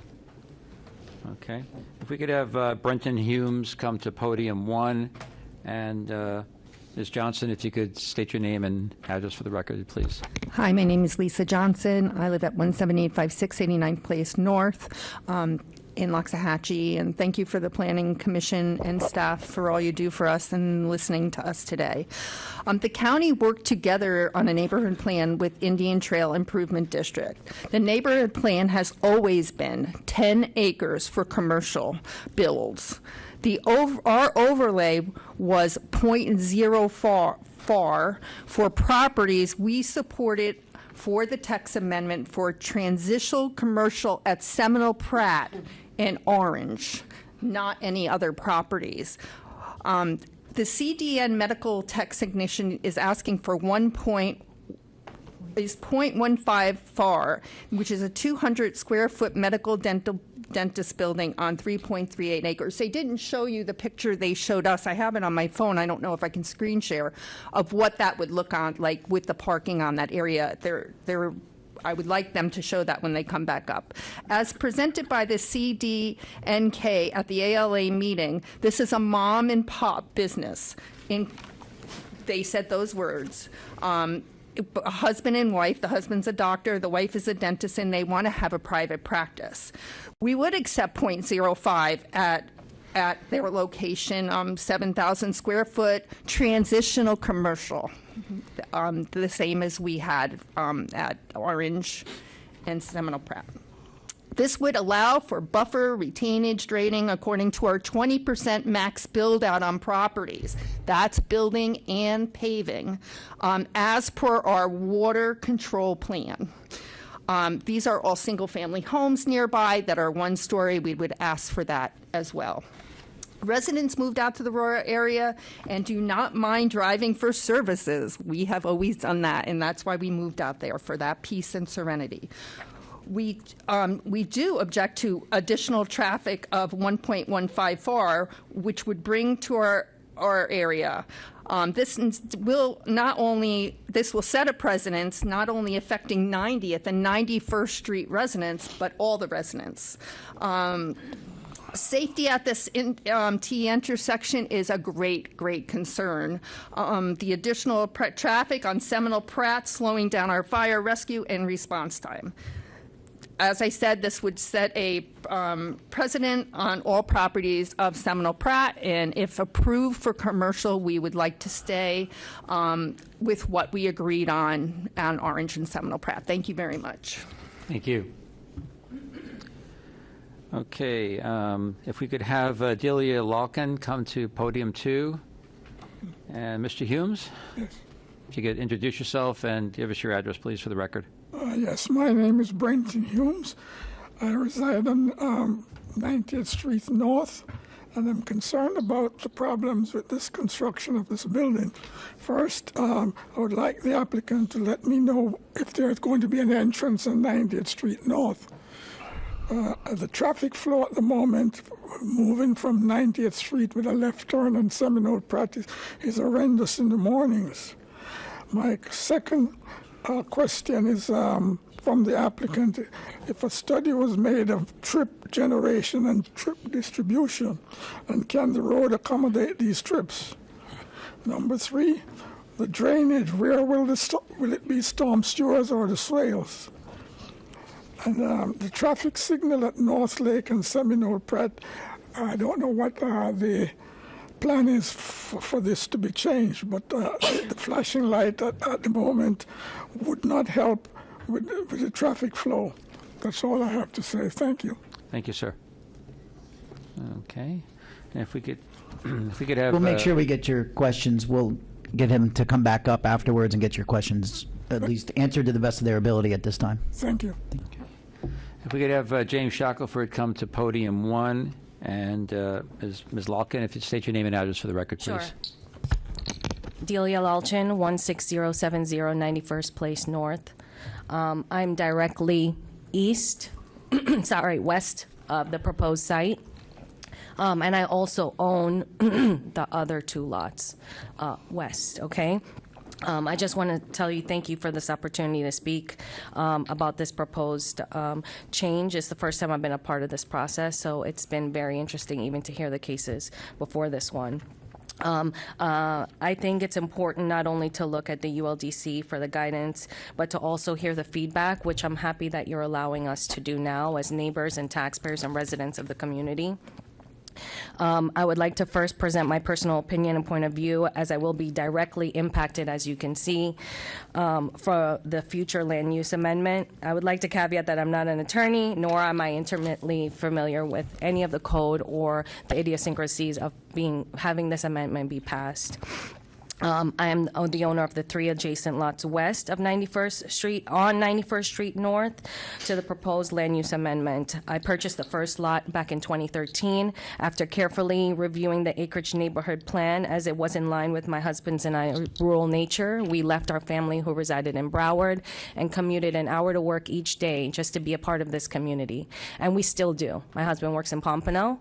We're not here for conveniences. We don't live here because it's close to doctors and dentists and shopping malls. We are here for peace and serenity and an area where we can live our kids, which is where we can raise our kids, which is why I bought the adjacent 2 lots. I have 2 daughters in college who are actively saving to build on these 2 lots, and we have incentivized them to do so that I can raise my grandkids. And having such a commercial building so close to where I plan to raise my family, it's detrimental to the quality of life that we've given our life savings to, literally our life savings to. Between 2013 and 2017, we created our primary resident and acquired the neighboring 2 lots for our daughters, which I just mentioned. We currently own 16070, 16106, and 16144. I disagree that the proposal land use will not change, will maintain. I think in the information I printed online, it says that it will maintain the rural residential feel of this area, and I disagree with that. I strongly feel like it will not. I also do not see how this proposed change will maintain harmony with the surrounding rural residential neighborhood. I understand that is a busy intersection and many people may not want to live on that Seminole Pratt, but I will address that later on in my comments. I can't speak for all residents. However, to my knowledge, residents do not live in the acreage, work in the acreage. They don't live there for conveniences, and you addressed that in a previous proposal. This is not a area where people work. Okay, people commute out of this area to go to places. I'm afraid we have to limit it to 3 minutes. I'm so sorry. Okay. if you could just wrap up real quick. Yeah, no problem. People have made the decision to live here not for conveniences. The proposal that I got in the mail shows an exit onto 91st, which is like a couple hundred feet away from my driveway. Okay, where my son will be playing, where my future grandkids will be playing, and it causes a lot of extra traffic. At the end of the day, I would like to say, if your client is willing to sell the property, I have an investor that's willing to buy it for residential use. So if you would like to speak to me after this hearing, I will entertain all fair market value offers. Okay. All right. Thank you so much. We appreciate it. All right. And if we could have Bill Cragen come up to podium 2, and Mr. Shackelford, if you could state your name and address for the record, please. I'm going to try to stay within my time, and I would kindly ask that if I could have an additional 30 seconds to a minute just in case I run over. I am James Shackelford. I live off of 90th Street. I am a detective with the Palm Beach County Sheriff's Office. I would deal in property crimes. I do not represent the Sheriff's Office. I want to put that straight out and forward. My opinion is my personal opinion. I will tell you that my wife and I purchased a lot property in 2023. We decided to do development residential. We saved for 8.5 years to build this property. We suffered. Palm Beach County is expensive to live in. I work here. I love it. I'm not like the rest of my agency where everybody flees to go to Port St. Lucie where it's cheaper. I want to be here and I want to stay established here. Having spent close to $700,000 developing and trying to have a family and raise and live in a residential ex-urban, as it's classified, area, a office at a corner of an intersection, whether or not be because of the egress or the ingress that is here, that is developing. Avenir is 2.5 to 3 miles northeast of this location. Within Avenir's plan, they list office, medical, professional leasing that will happen there. If they want to be a mom and pop's office and they want to extend and they want to collaborate with Avenir on it, by all means go ahead, have the office there. When we travel, we're 15, 20 minutes away from suburban. We want that because we want the quietness, we want the peace of mind. We don't want to live within the busy inner community of having to go places. The reality is, if you're seeking medical professional advice and you're seeking for your health, you do the travel to the person. You look for the fellowship. You vet the individual. Just having a general office because somebody isn't capable of driving. There's so many ways and assistances to get people to where they have to go, but the reality is, if you're having heart failure, you're probably going to go to a location that does heart work, and specifically heart endocrinologist, whatever it may be. You don't need this office. Orange and Seminole Pratt exists and is already labeled as such. Our significant concern, and speaking on my wife's half too, is that you create any more ingress into the community where this office is, people travel to where the office is. Why are we overdeveloping? Why are we allowing the fact that if this gets established west of Seminole Pratt and this office gets developed, home valuation will lower. When home valuation lowers, the only people that will then be available to purchase this would be business commercial. You're going to start a domino effect that's going to start working its way to Corbett. Eventually it will hit Corbett. Eventually we'll have no way or no area to sit and go out and seek private residential, to have vegetation, to have an acre to develop, to be self-sufficient, to have what we need. It's honestly asinine with what we have in development with Westlake, what we have in development with Avenir, the hundreds of acres that Avenir has destroyed for being a 28-year residence of Loxahatchee. It's disgusting. And I'm seriously concerned that if we go and we continue to this, I am going to be living in Boca Raton or the Broward that has moved up to Boca Raton because of all the extension ways, all the passes, and it's only a matter of time, 10, 15 years down the road, that we're going to get to a location that I'm going to have to sell my house. I'm going to have to flee out of state. We're already looking at middle class that doesn't have the affordability. We're already looking at middle class, your pizza people that throw your... Okay, sir. All right, if you could, please. I'm sorry. Yeah. The point being is, We got the point. I vehemently oppose it, and just for that nature, I'm very emotional. Passionate. So I appreciate your time and appreciate you all being here and what you do. Thank you. Thank you very much. Okay. And Mr. Javier Santiago, if you could come to podium 1, and Mr. Cragen, if you could state your name and address for the record, sir. Absolutely. Good morning. This is Bill Cragen at 16068 90th Street North. For your information, you can see the map. I don't know where it is right now. Take a look at the red. Drop 1 unit south. Go 1 unit left. That's me.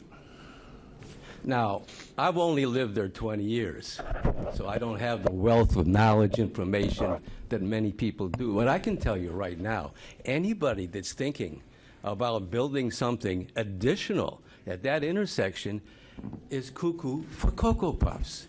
Have you ever been out in the Loxahatchee area? Have you ever gone down Seminole Pratt Whitney? Have you ever tried to turn right or left? Good grief. Look at what's being developed. One phrase that caught my attention: compatible with the neighborhood. We live in a residential neighborhood. This isn't Coral Springs.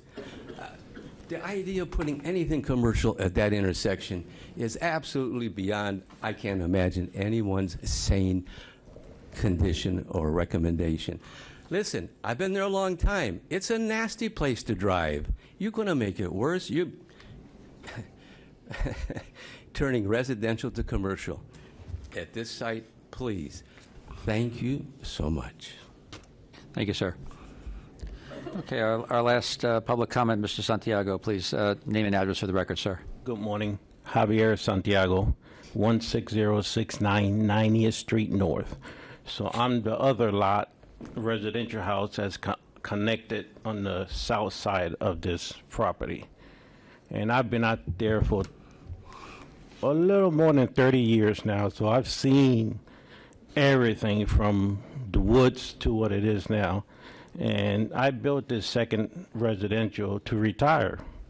And I'm planning on doing that 2 years from now. So now I got to deal with this building,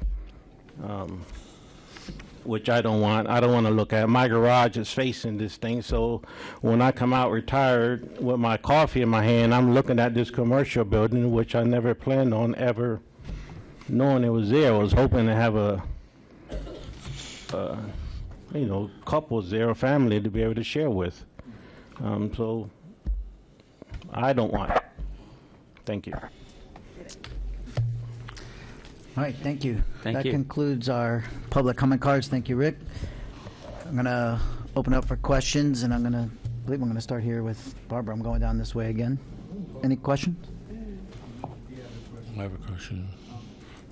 Yep, we're gonna go through that with the questions here. Do we want to give him time for rebuttal? I'd recommend it. I think it's appropriate for him to have a chance to rebut. Absolutely. That's fine. Thank you again. So I know there were a lot of items mentioned there, and I guess where I wanted to start is that, so the doctor purchased this property in 2004. So he's owned it for 20 years. When he bought it, this intersection was a 2-lane road. It may have been dirt or not. I'm not sure. Was it dirt road at that?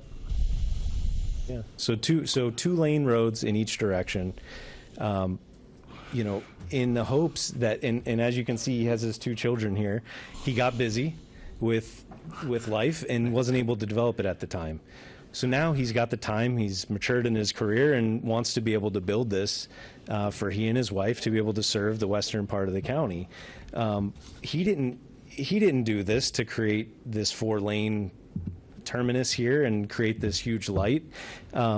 He's looking to do something for the community in that respect. And what I wanted to talk about was access. So we don't intend to have access onto 90th Street. Again, 90th Street, as you can see from the map, is a dead end.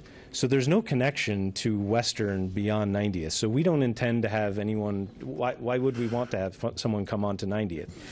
We want that access to be onto Seminole Pratt. Again, we're not at the site plan stage. What we would love if we could have the property actually be the 4th leg of the light, so that when you came through North Lake, you would in theory, instead of dead ending and have to turn right or left, you could actually go to the site, right? And that would be a light. It would be great for a low-scale commercial development. This reminded me of another project we worked on at Jog and Gun Club. And there was a house built on this in the red box in this scenario where Gun Club came in, and this guy's barn was run into 5 to 6 times by people blowing through that light and destroying his barn. He was so ready to sell his property, he wanted to give it away. So again, when I talk about when this becomes a major thoroughfare, it's not a residential property. So what else are we going to do with it? Yeah, I mean, that's why we're trying to do the lowest impact commercial that's possible that does give back. One of the things I thought was interesting was we like the rural enclave area. We don't mind driving to services, but then we talk about the level of service for fire because everyone's on the road driving to these services that are east. So you can't have it all ways, you know? So you want to have services where you're at. That's why convenience stores are in these places.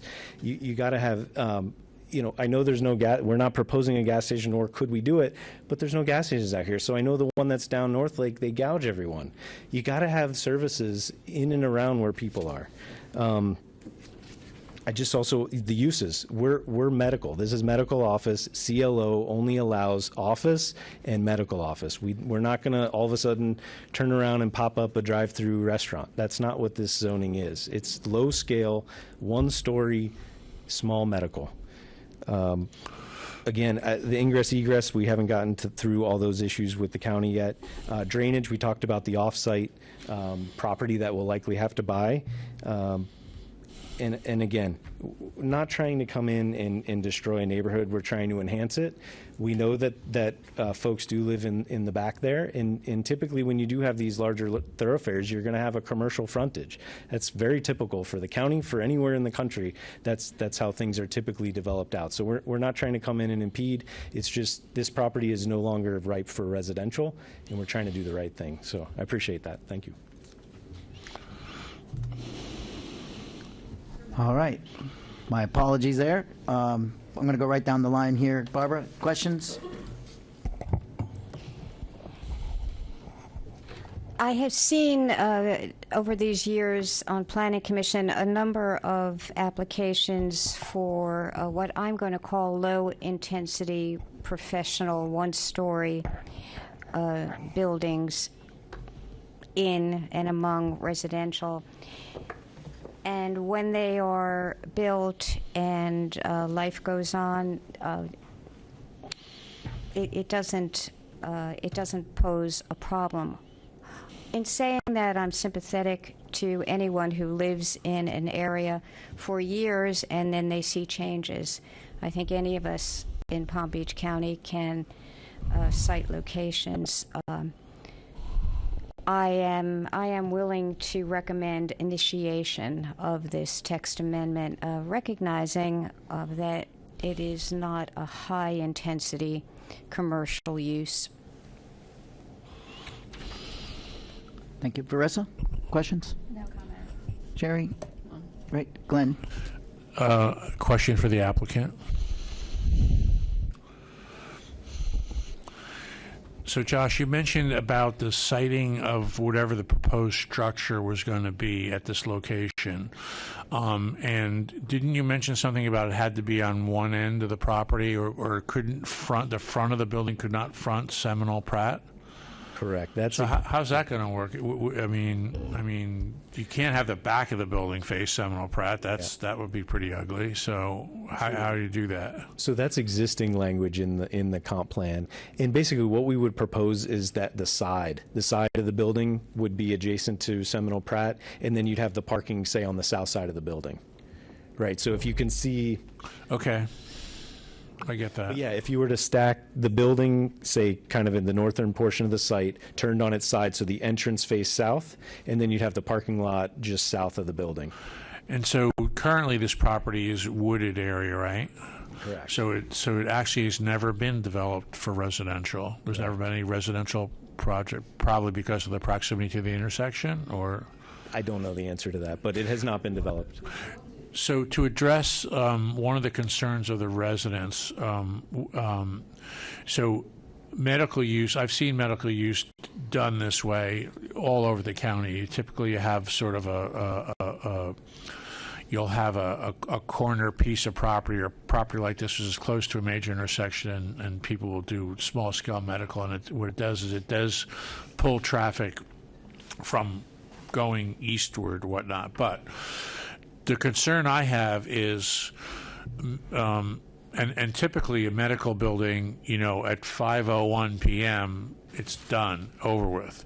My concern is you could still have an urgent care center there, so would you be willing to limit or have some sort of limitation on medical not going past a certain hours?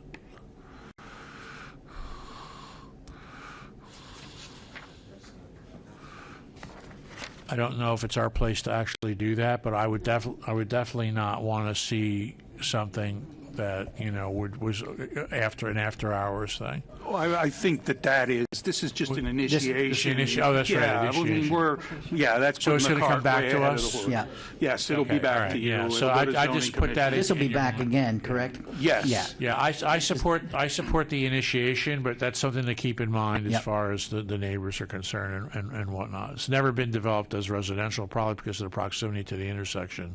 So, and again, I think you'd probably want to be talking about a big landscape buffer as well, but I support the initiation. Great, thank you, Glenn. Dagmar? No? Go ahead, Rick. Basically, I agree with Glenn. Initiation is just the first step. At least it's an opportunity to talk and maybe come to some meeting of the minds. On the other hand, I'm very sympathetic to the comments that were made. I think people have taken some great pains, and I respect what they've got out there. Again, since the property's never ever been developed, and as you say, it's completely wooded at this point, there really is an opportunity to leave some of that existing natural buffer, and perhaps enhance it for the neighbors. But at this point, I would say initiating it just gives everybody a chance to sit around and discuss it further and come to a meeting of the mind. It's nothing set in concrete at this point. It's just opening up the dialogue. So on that basis, I would approve it or recommend approving it.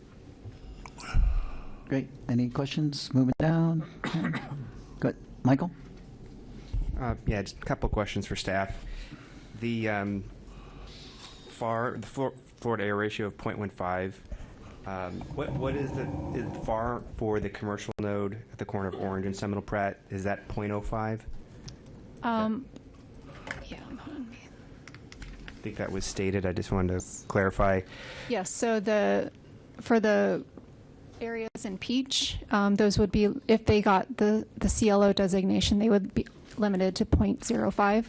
So the applicant is asking specifically for the site to amend that language for 0.15. So I guess, what's the precedent for that? If we have a commercial node on the west side of Seminole Pratt at 0.05, why, just for consistency, why are we looking at the increased density at this location? Is it because it's a busier intersection, or is it just that is what's required for this facility? So that's what the applicant is, that's his argument, is that the North Lake intersection is different. But however, when this comes in if it is initiated by the board with the FLUA and text amendment, those are going to be our considerations also for the planning division is compatibility. So us recommending to initiate does not necessarily mean that we would agree to increasing that floor area ratio to 0.15. Okay. What is the, thank you for answering that. What's the logic behind not allowing the property to front Seminole Pratt? I just don't understand quite why that is the case. Someone could explain that. Brian Davis, the Planning Division. The real intent behind this, going back to the 2020 amendment, was to look at what enabled commercial to be there and to be compatible, and what the attempt was, and why the FAR was lowered so drastically, was to get something that looked residential and acted residential but was commercial in use. And so that tends to become like a home office type use, or sort of the old time rural doctor working out of their house. And so all of the constraints to not access from Seminole Pratt was really to make it more residential, the setbacks, the vegetation, the buffering, all that stuff. That was what the intent was. And so by raising the FAR for this 3.3 acres actually makes it a 22,000 square foot building. That's not residential until you get to like apartment level or a very large townhouse complex. You know, what these were intended to do was 2,000 to 3,000 square foot office buildings. They were supposed to be very limited, very mom and pop. This completely blows it out of the water, so it's going to start challenging all the other things that were in the Reach office concept. And so that's why they were very limited. They don't make a lot of sense if you're just kind of looking at it the abstract, but the real intent was to get something that was more residential and was transitional as you went away from the arterial, that you could have sort of an office type thing, residential in scale and appearance, and then a residence next to it with very limited parking and so forth. So that was what the concept was of how that was done. And so this is really challenging that, but trying to use it to find a way to, you know, get more commercial out there. Okay, so I'm sure that can be looked at as well as you move forward. And I guess I'm just questioning, and it's just to clarify the idea of the drainage. So when we talk about drainage being off-site, are we talking about an adjacent parcel? I mean, because obviously drainage is pretty location specific, right? So how does that work? I mean, maybe I just misinterpreted, but we talked about it a couple times, so I'm just trying to understand. I can respond to that. So there's a drainage basin that is, I don't know if there's a better.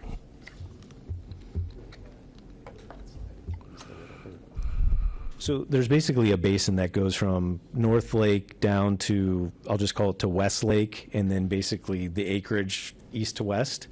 That area is all in the same drainage basin. So all that drainage is connected and intertwined with each other and throughout all those parcels. So it could be an adjacent property, or it could be a property that's 2 miles away.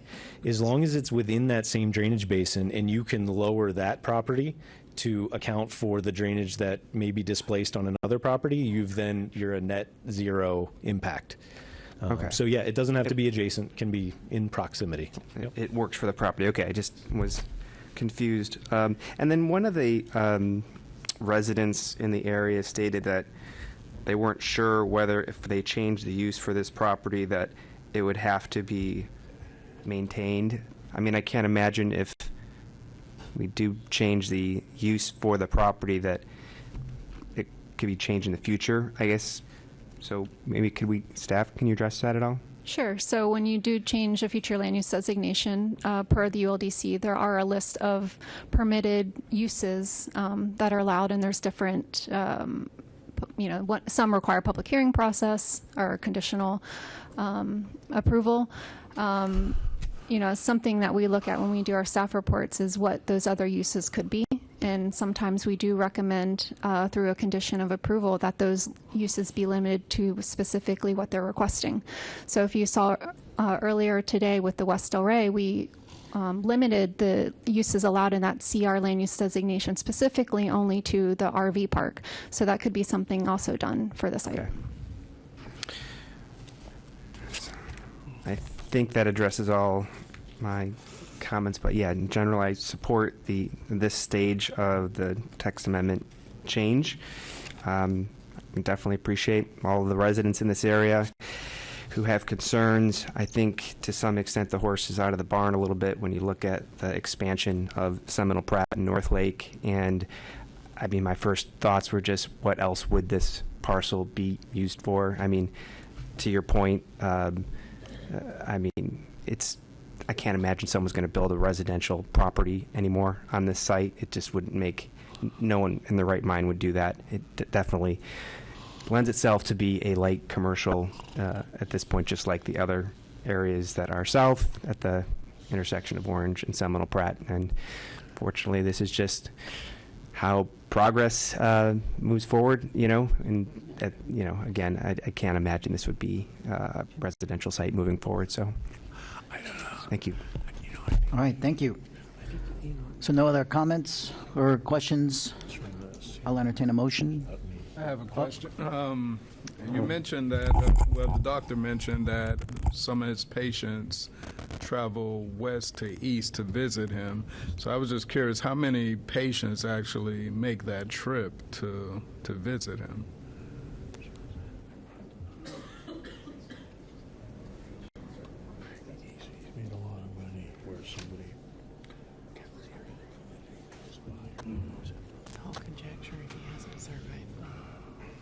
25 patients currently that are out in that part of the county. Okay. And those patients are specifically in this acreage area, or they're coming from various I think in this general area, yes. So, are there any other facilities besides this location or this target location that they could travel to, such as Wellington General or Palm West, that could service them? Well, the doctor's located, he works at Good Sam, so he's stationed in Good Sam. So if they're part of that hospital network, they go to that, so I guess they could leave his practice and go to another physician, but I think he would prefer to keep them where he has them.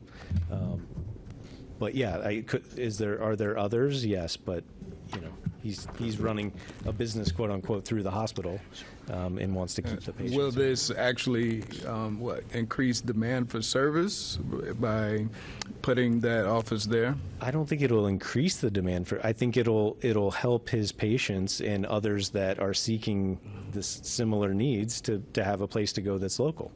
Because there's elderly and other, that don't have the means to get all the way, east to the hospital. So this way they can be, have a place out west. Okay. And what's the average age of the population in that area?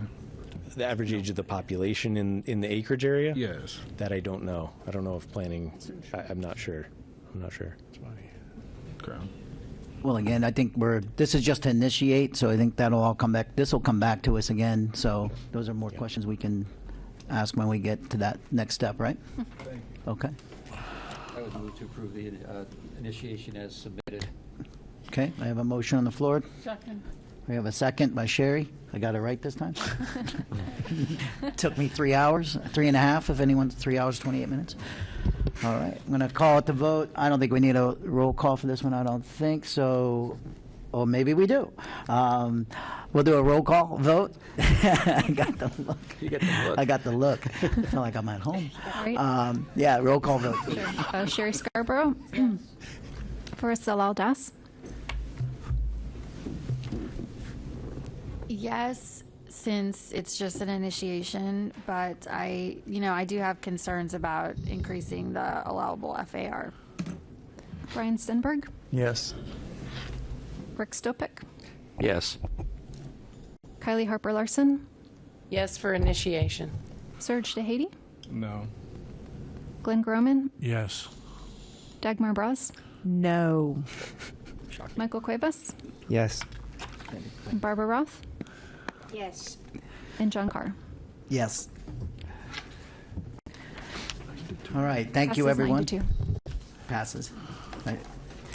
All right, thank you, everyone. All right, next on to our annual organization meeting, the Planning Commission 2025 meeting dates. I tried to download that, and the site was not working for me. I don't know if everyone I just plugged them in manually.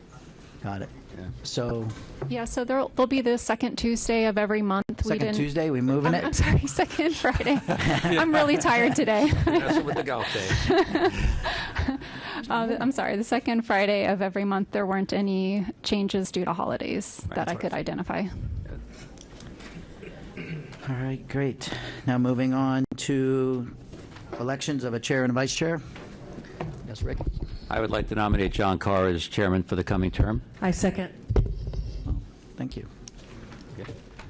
So what do I do there? Just Are there any other nominations? For chair, any other nominations for chair? Or do you want to, do we nominate vice chair at this point, or do you want to Let's just? have a vote. Well, since he, Or do you want to just take do them you one at a time? want the nomination? accept the nomination? Okay, and I assume everybody's okay with it? Do we have a? All in favor? Aye. Thank you. Thank you. Go on to vice chair. This time, I would also like to nominate Definitely Sherry don't. Scarborough for vice chair. Second. All in favor? Aye. Aye. Anyone opposed? Quick. All right. Careful what you ask for. That's right. That's right. I don't know what just happened there. All right. You went out to the Updates and comment. I just keep looking at the county attorney, right, saying to him, what's happening? Commission members, I'd like to start our updates and comments with Kylie Harper Larson, please. Good morning again, and it's nice to see all of you. Some new faces as well. This is the ending of an era and the turning of a page, so to speak. I have submitted my resignation for this Planning and Land Use Commission to our wonderful County Commissioner, Sarah Baxter, and her staff. And I just wanted to take a few moments. First of all, to say thank you for a tremendous learning experience. And I feel like this is something that every member of our tax-paying citizenry should serve on an advisory board where no one is paid to be here and everyone gets a voice. I would like to first thank Melissa McKinley for sucking up most of my volunteer time in my 30s. I've spent a decade almost with you guys. And she said, oh, don't worry, it won't take that much time. So I thought it would be helpful with the new members on the commission to know that over the last decade, I did an accounting of time spent here at the dais, as well as on phone calls, emails, Zooms, and stopping at this super convenient Dunkin' Donuts to meet with people. And I've spent over 1,000 volunteer hours. Okay? So welcome. Next, I want to thank the county staff and also the county attorneys for their professionalism, the true dedication for which I will say you are not adequately compensated for. But having been a county employee, I know that. Okay. I want to thank my fellow commission members first for your patience, your tolerance, your ability to listen, your dedication to democracy in its truest form. I would also like to thank you for the deep sighs and the eye rolls. Don't worry, they come from this side too. But we're human, and that's what makes an advisory commission so important. I do want to thank my family. So this morning, as a reason why I'm resigning, I brought my almost 10-year-old son, who has been behaved so well in the back. That's John. I was pregnant with him when I accepted this nomination, and he's about to turn 10, my husband. And I do want to say that I've got some incredible friends who have been such a support, and you guys also probably have phone a friend, text a friend sometimes from live commission meeting dais. Hey, you know, what do you think about this? Turn to Channel 20. What's going on? I do also say that I'm actively involved in the agriculture and horticultural community.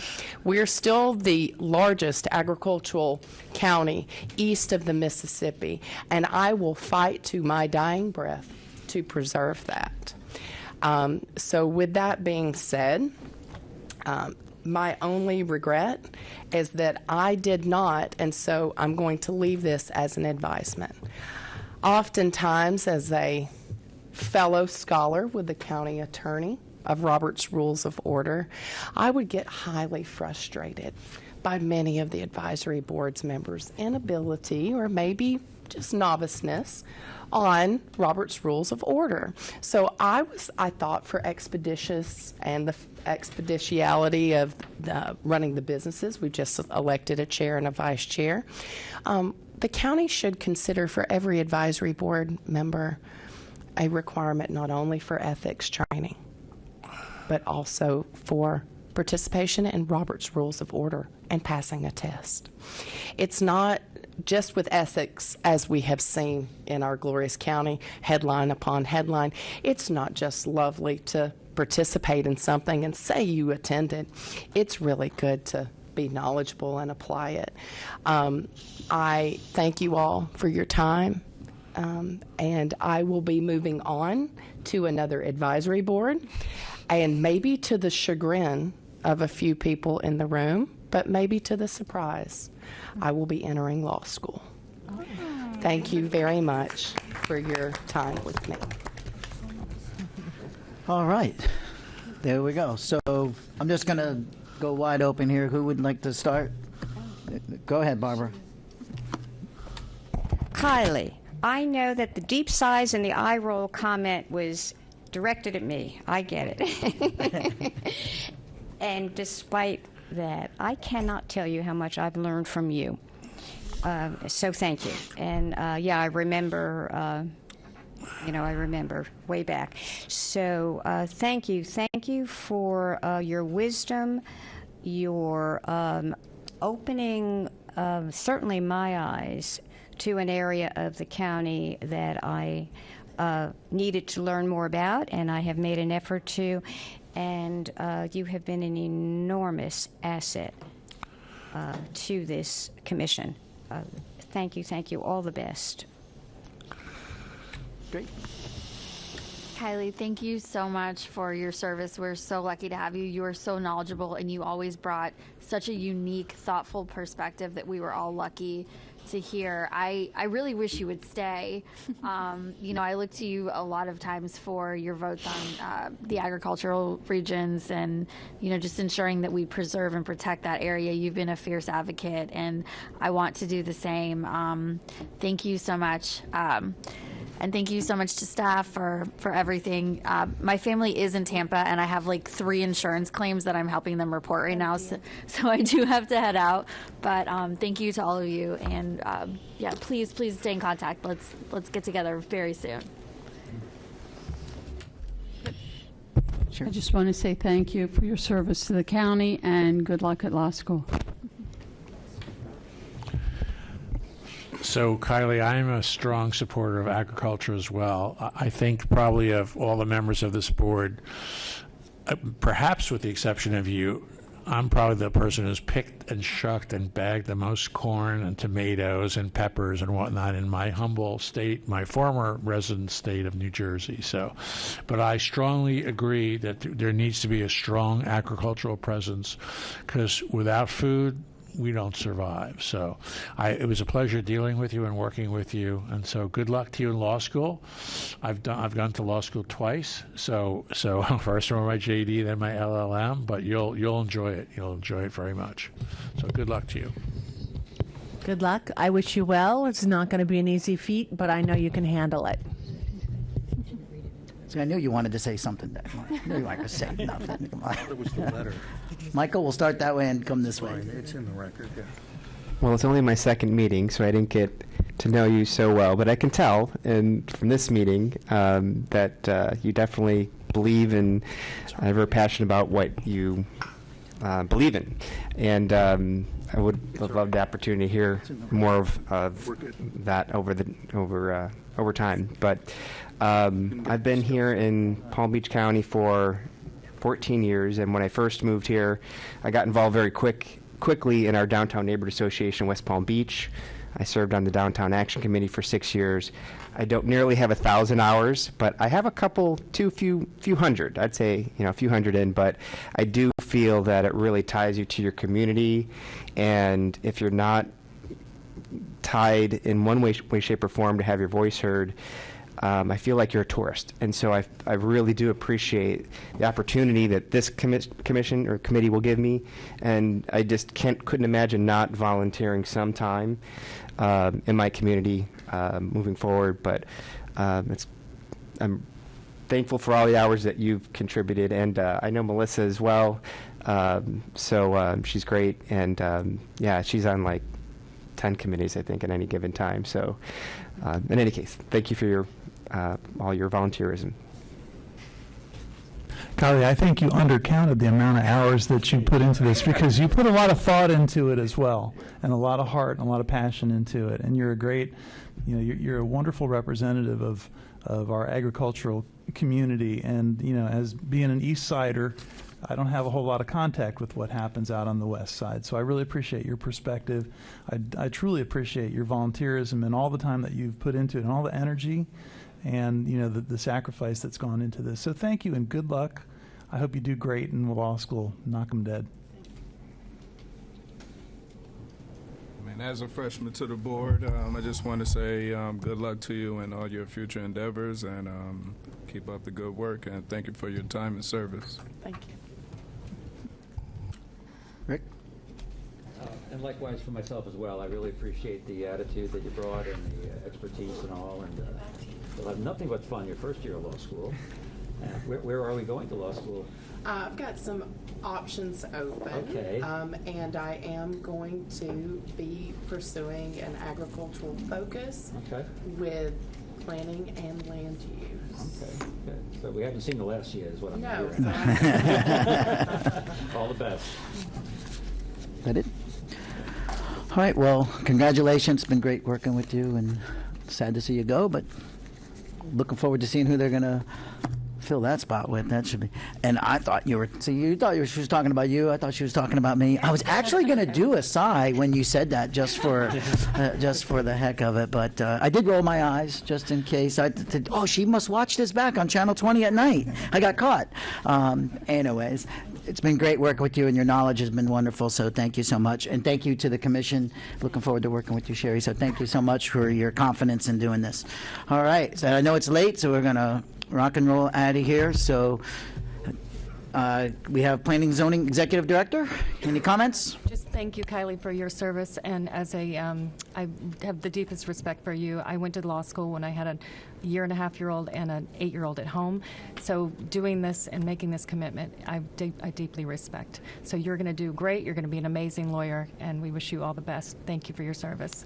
And also thank you for the sentiment that Chairman Carr, with the hurricane victim, those that were impacted by Hurricane Milton, we all send our best to them as well. Thank you. And thank you to staff. County Attorney? Good luck to you. The first year is tough, but it gets much better after that. So once you get through the first year, you're pretty much home free. So good luck to you. Great. All right. And our Planning Director. So thank you again for being here. I know it was tough going through two days worth of not knowing a lot of things, and please congratulate and don't be a stranger if there's anything else you need in the future from us. Great. All right. Motion to adjourn? All right. Thank you, everyone.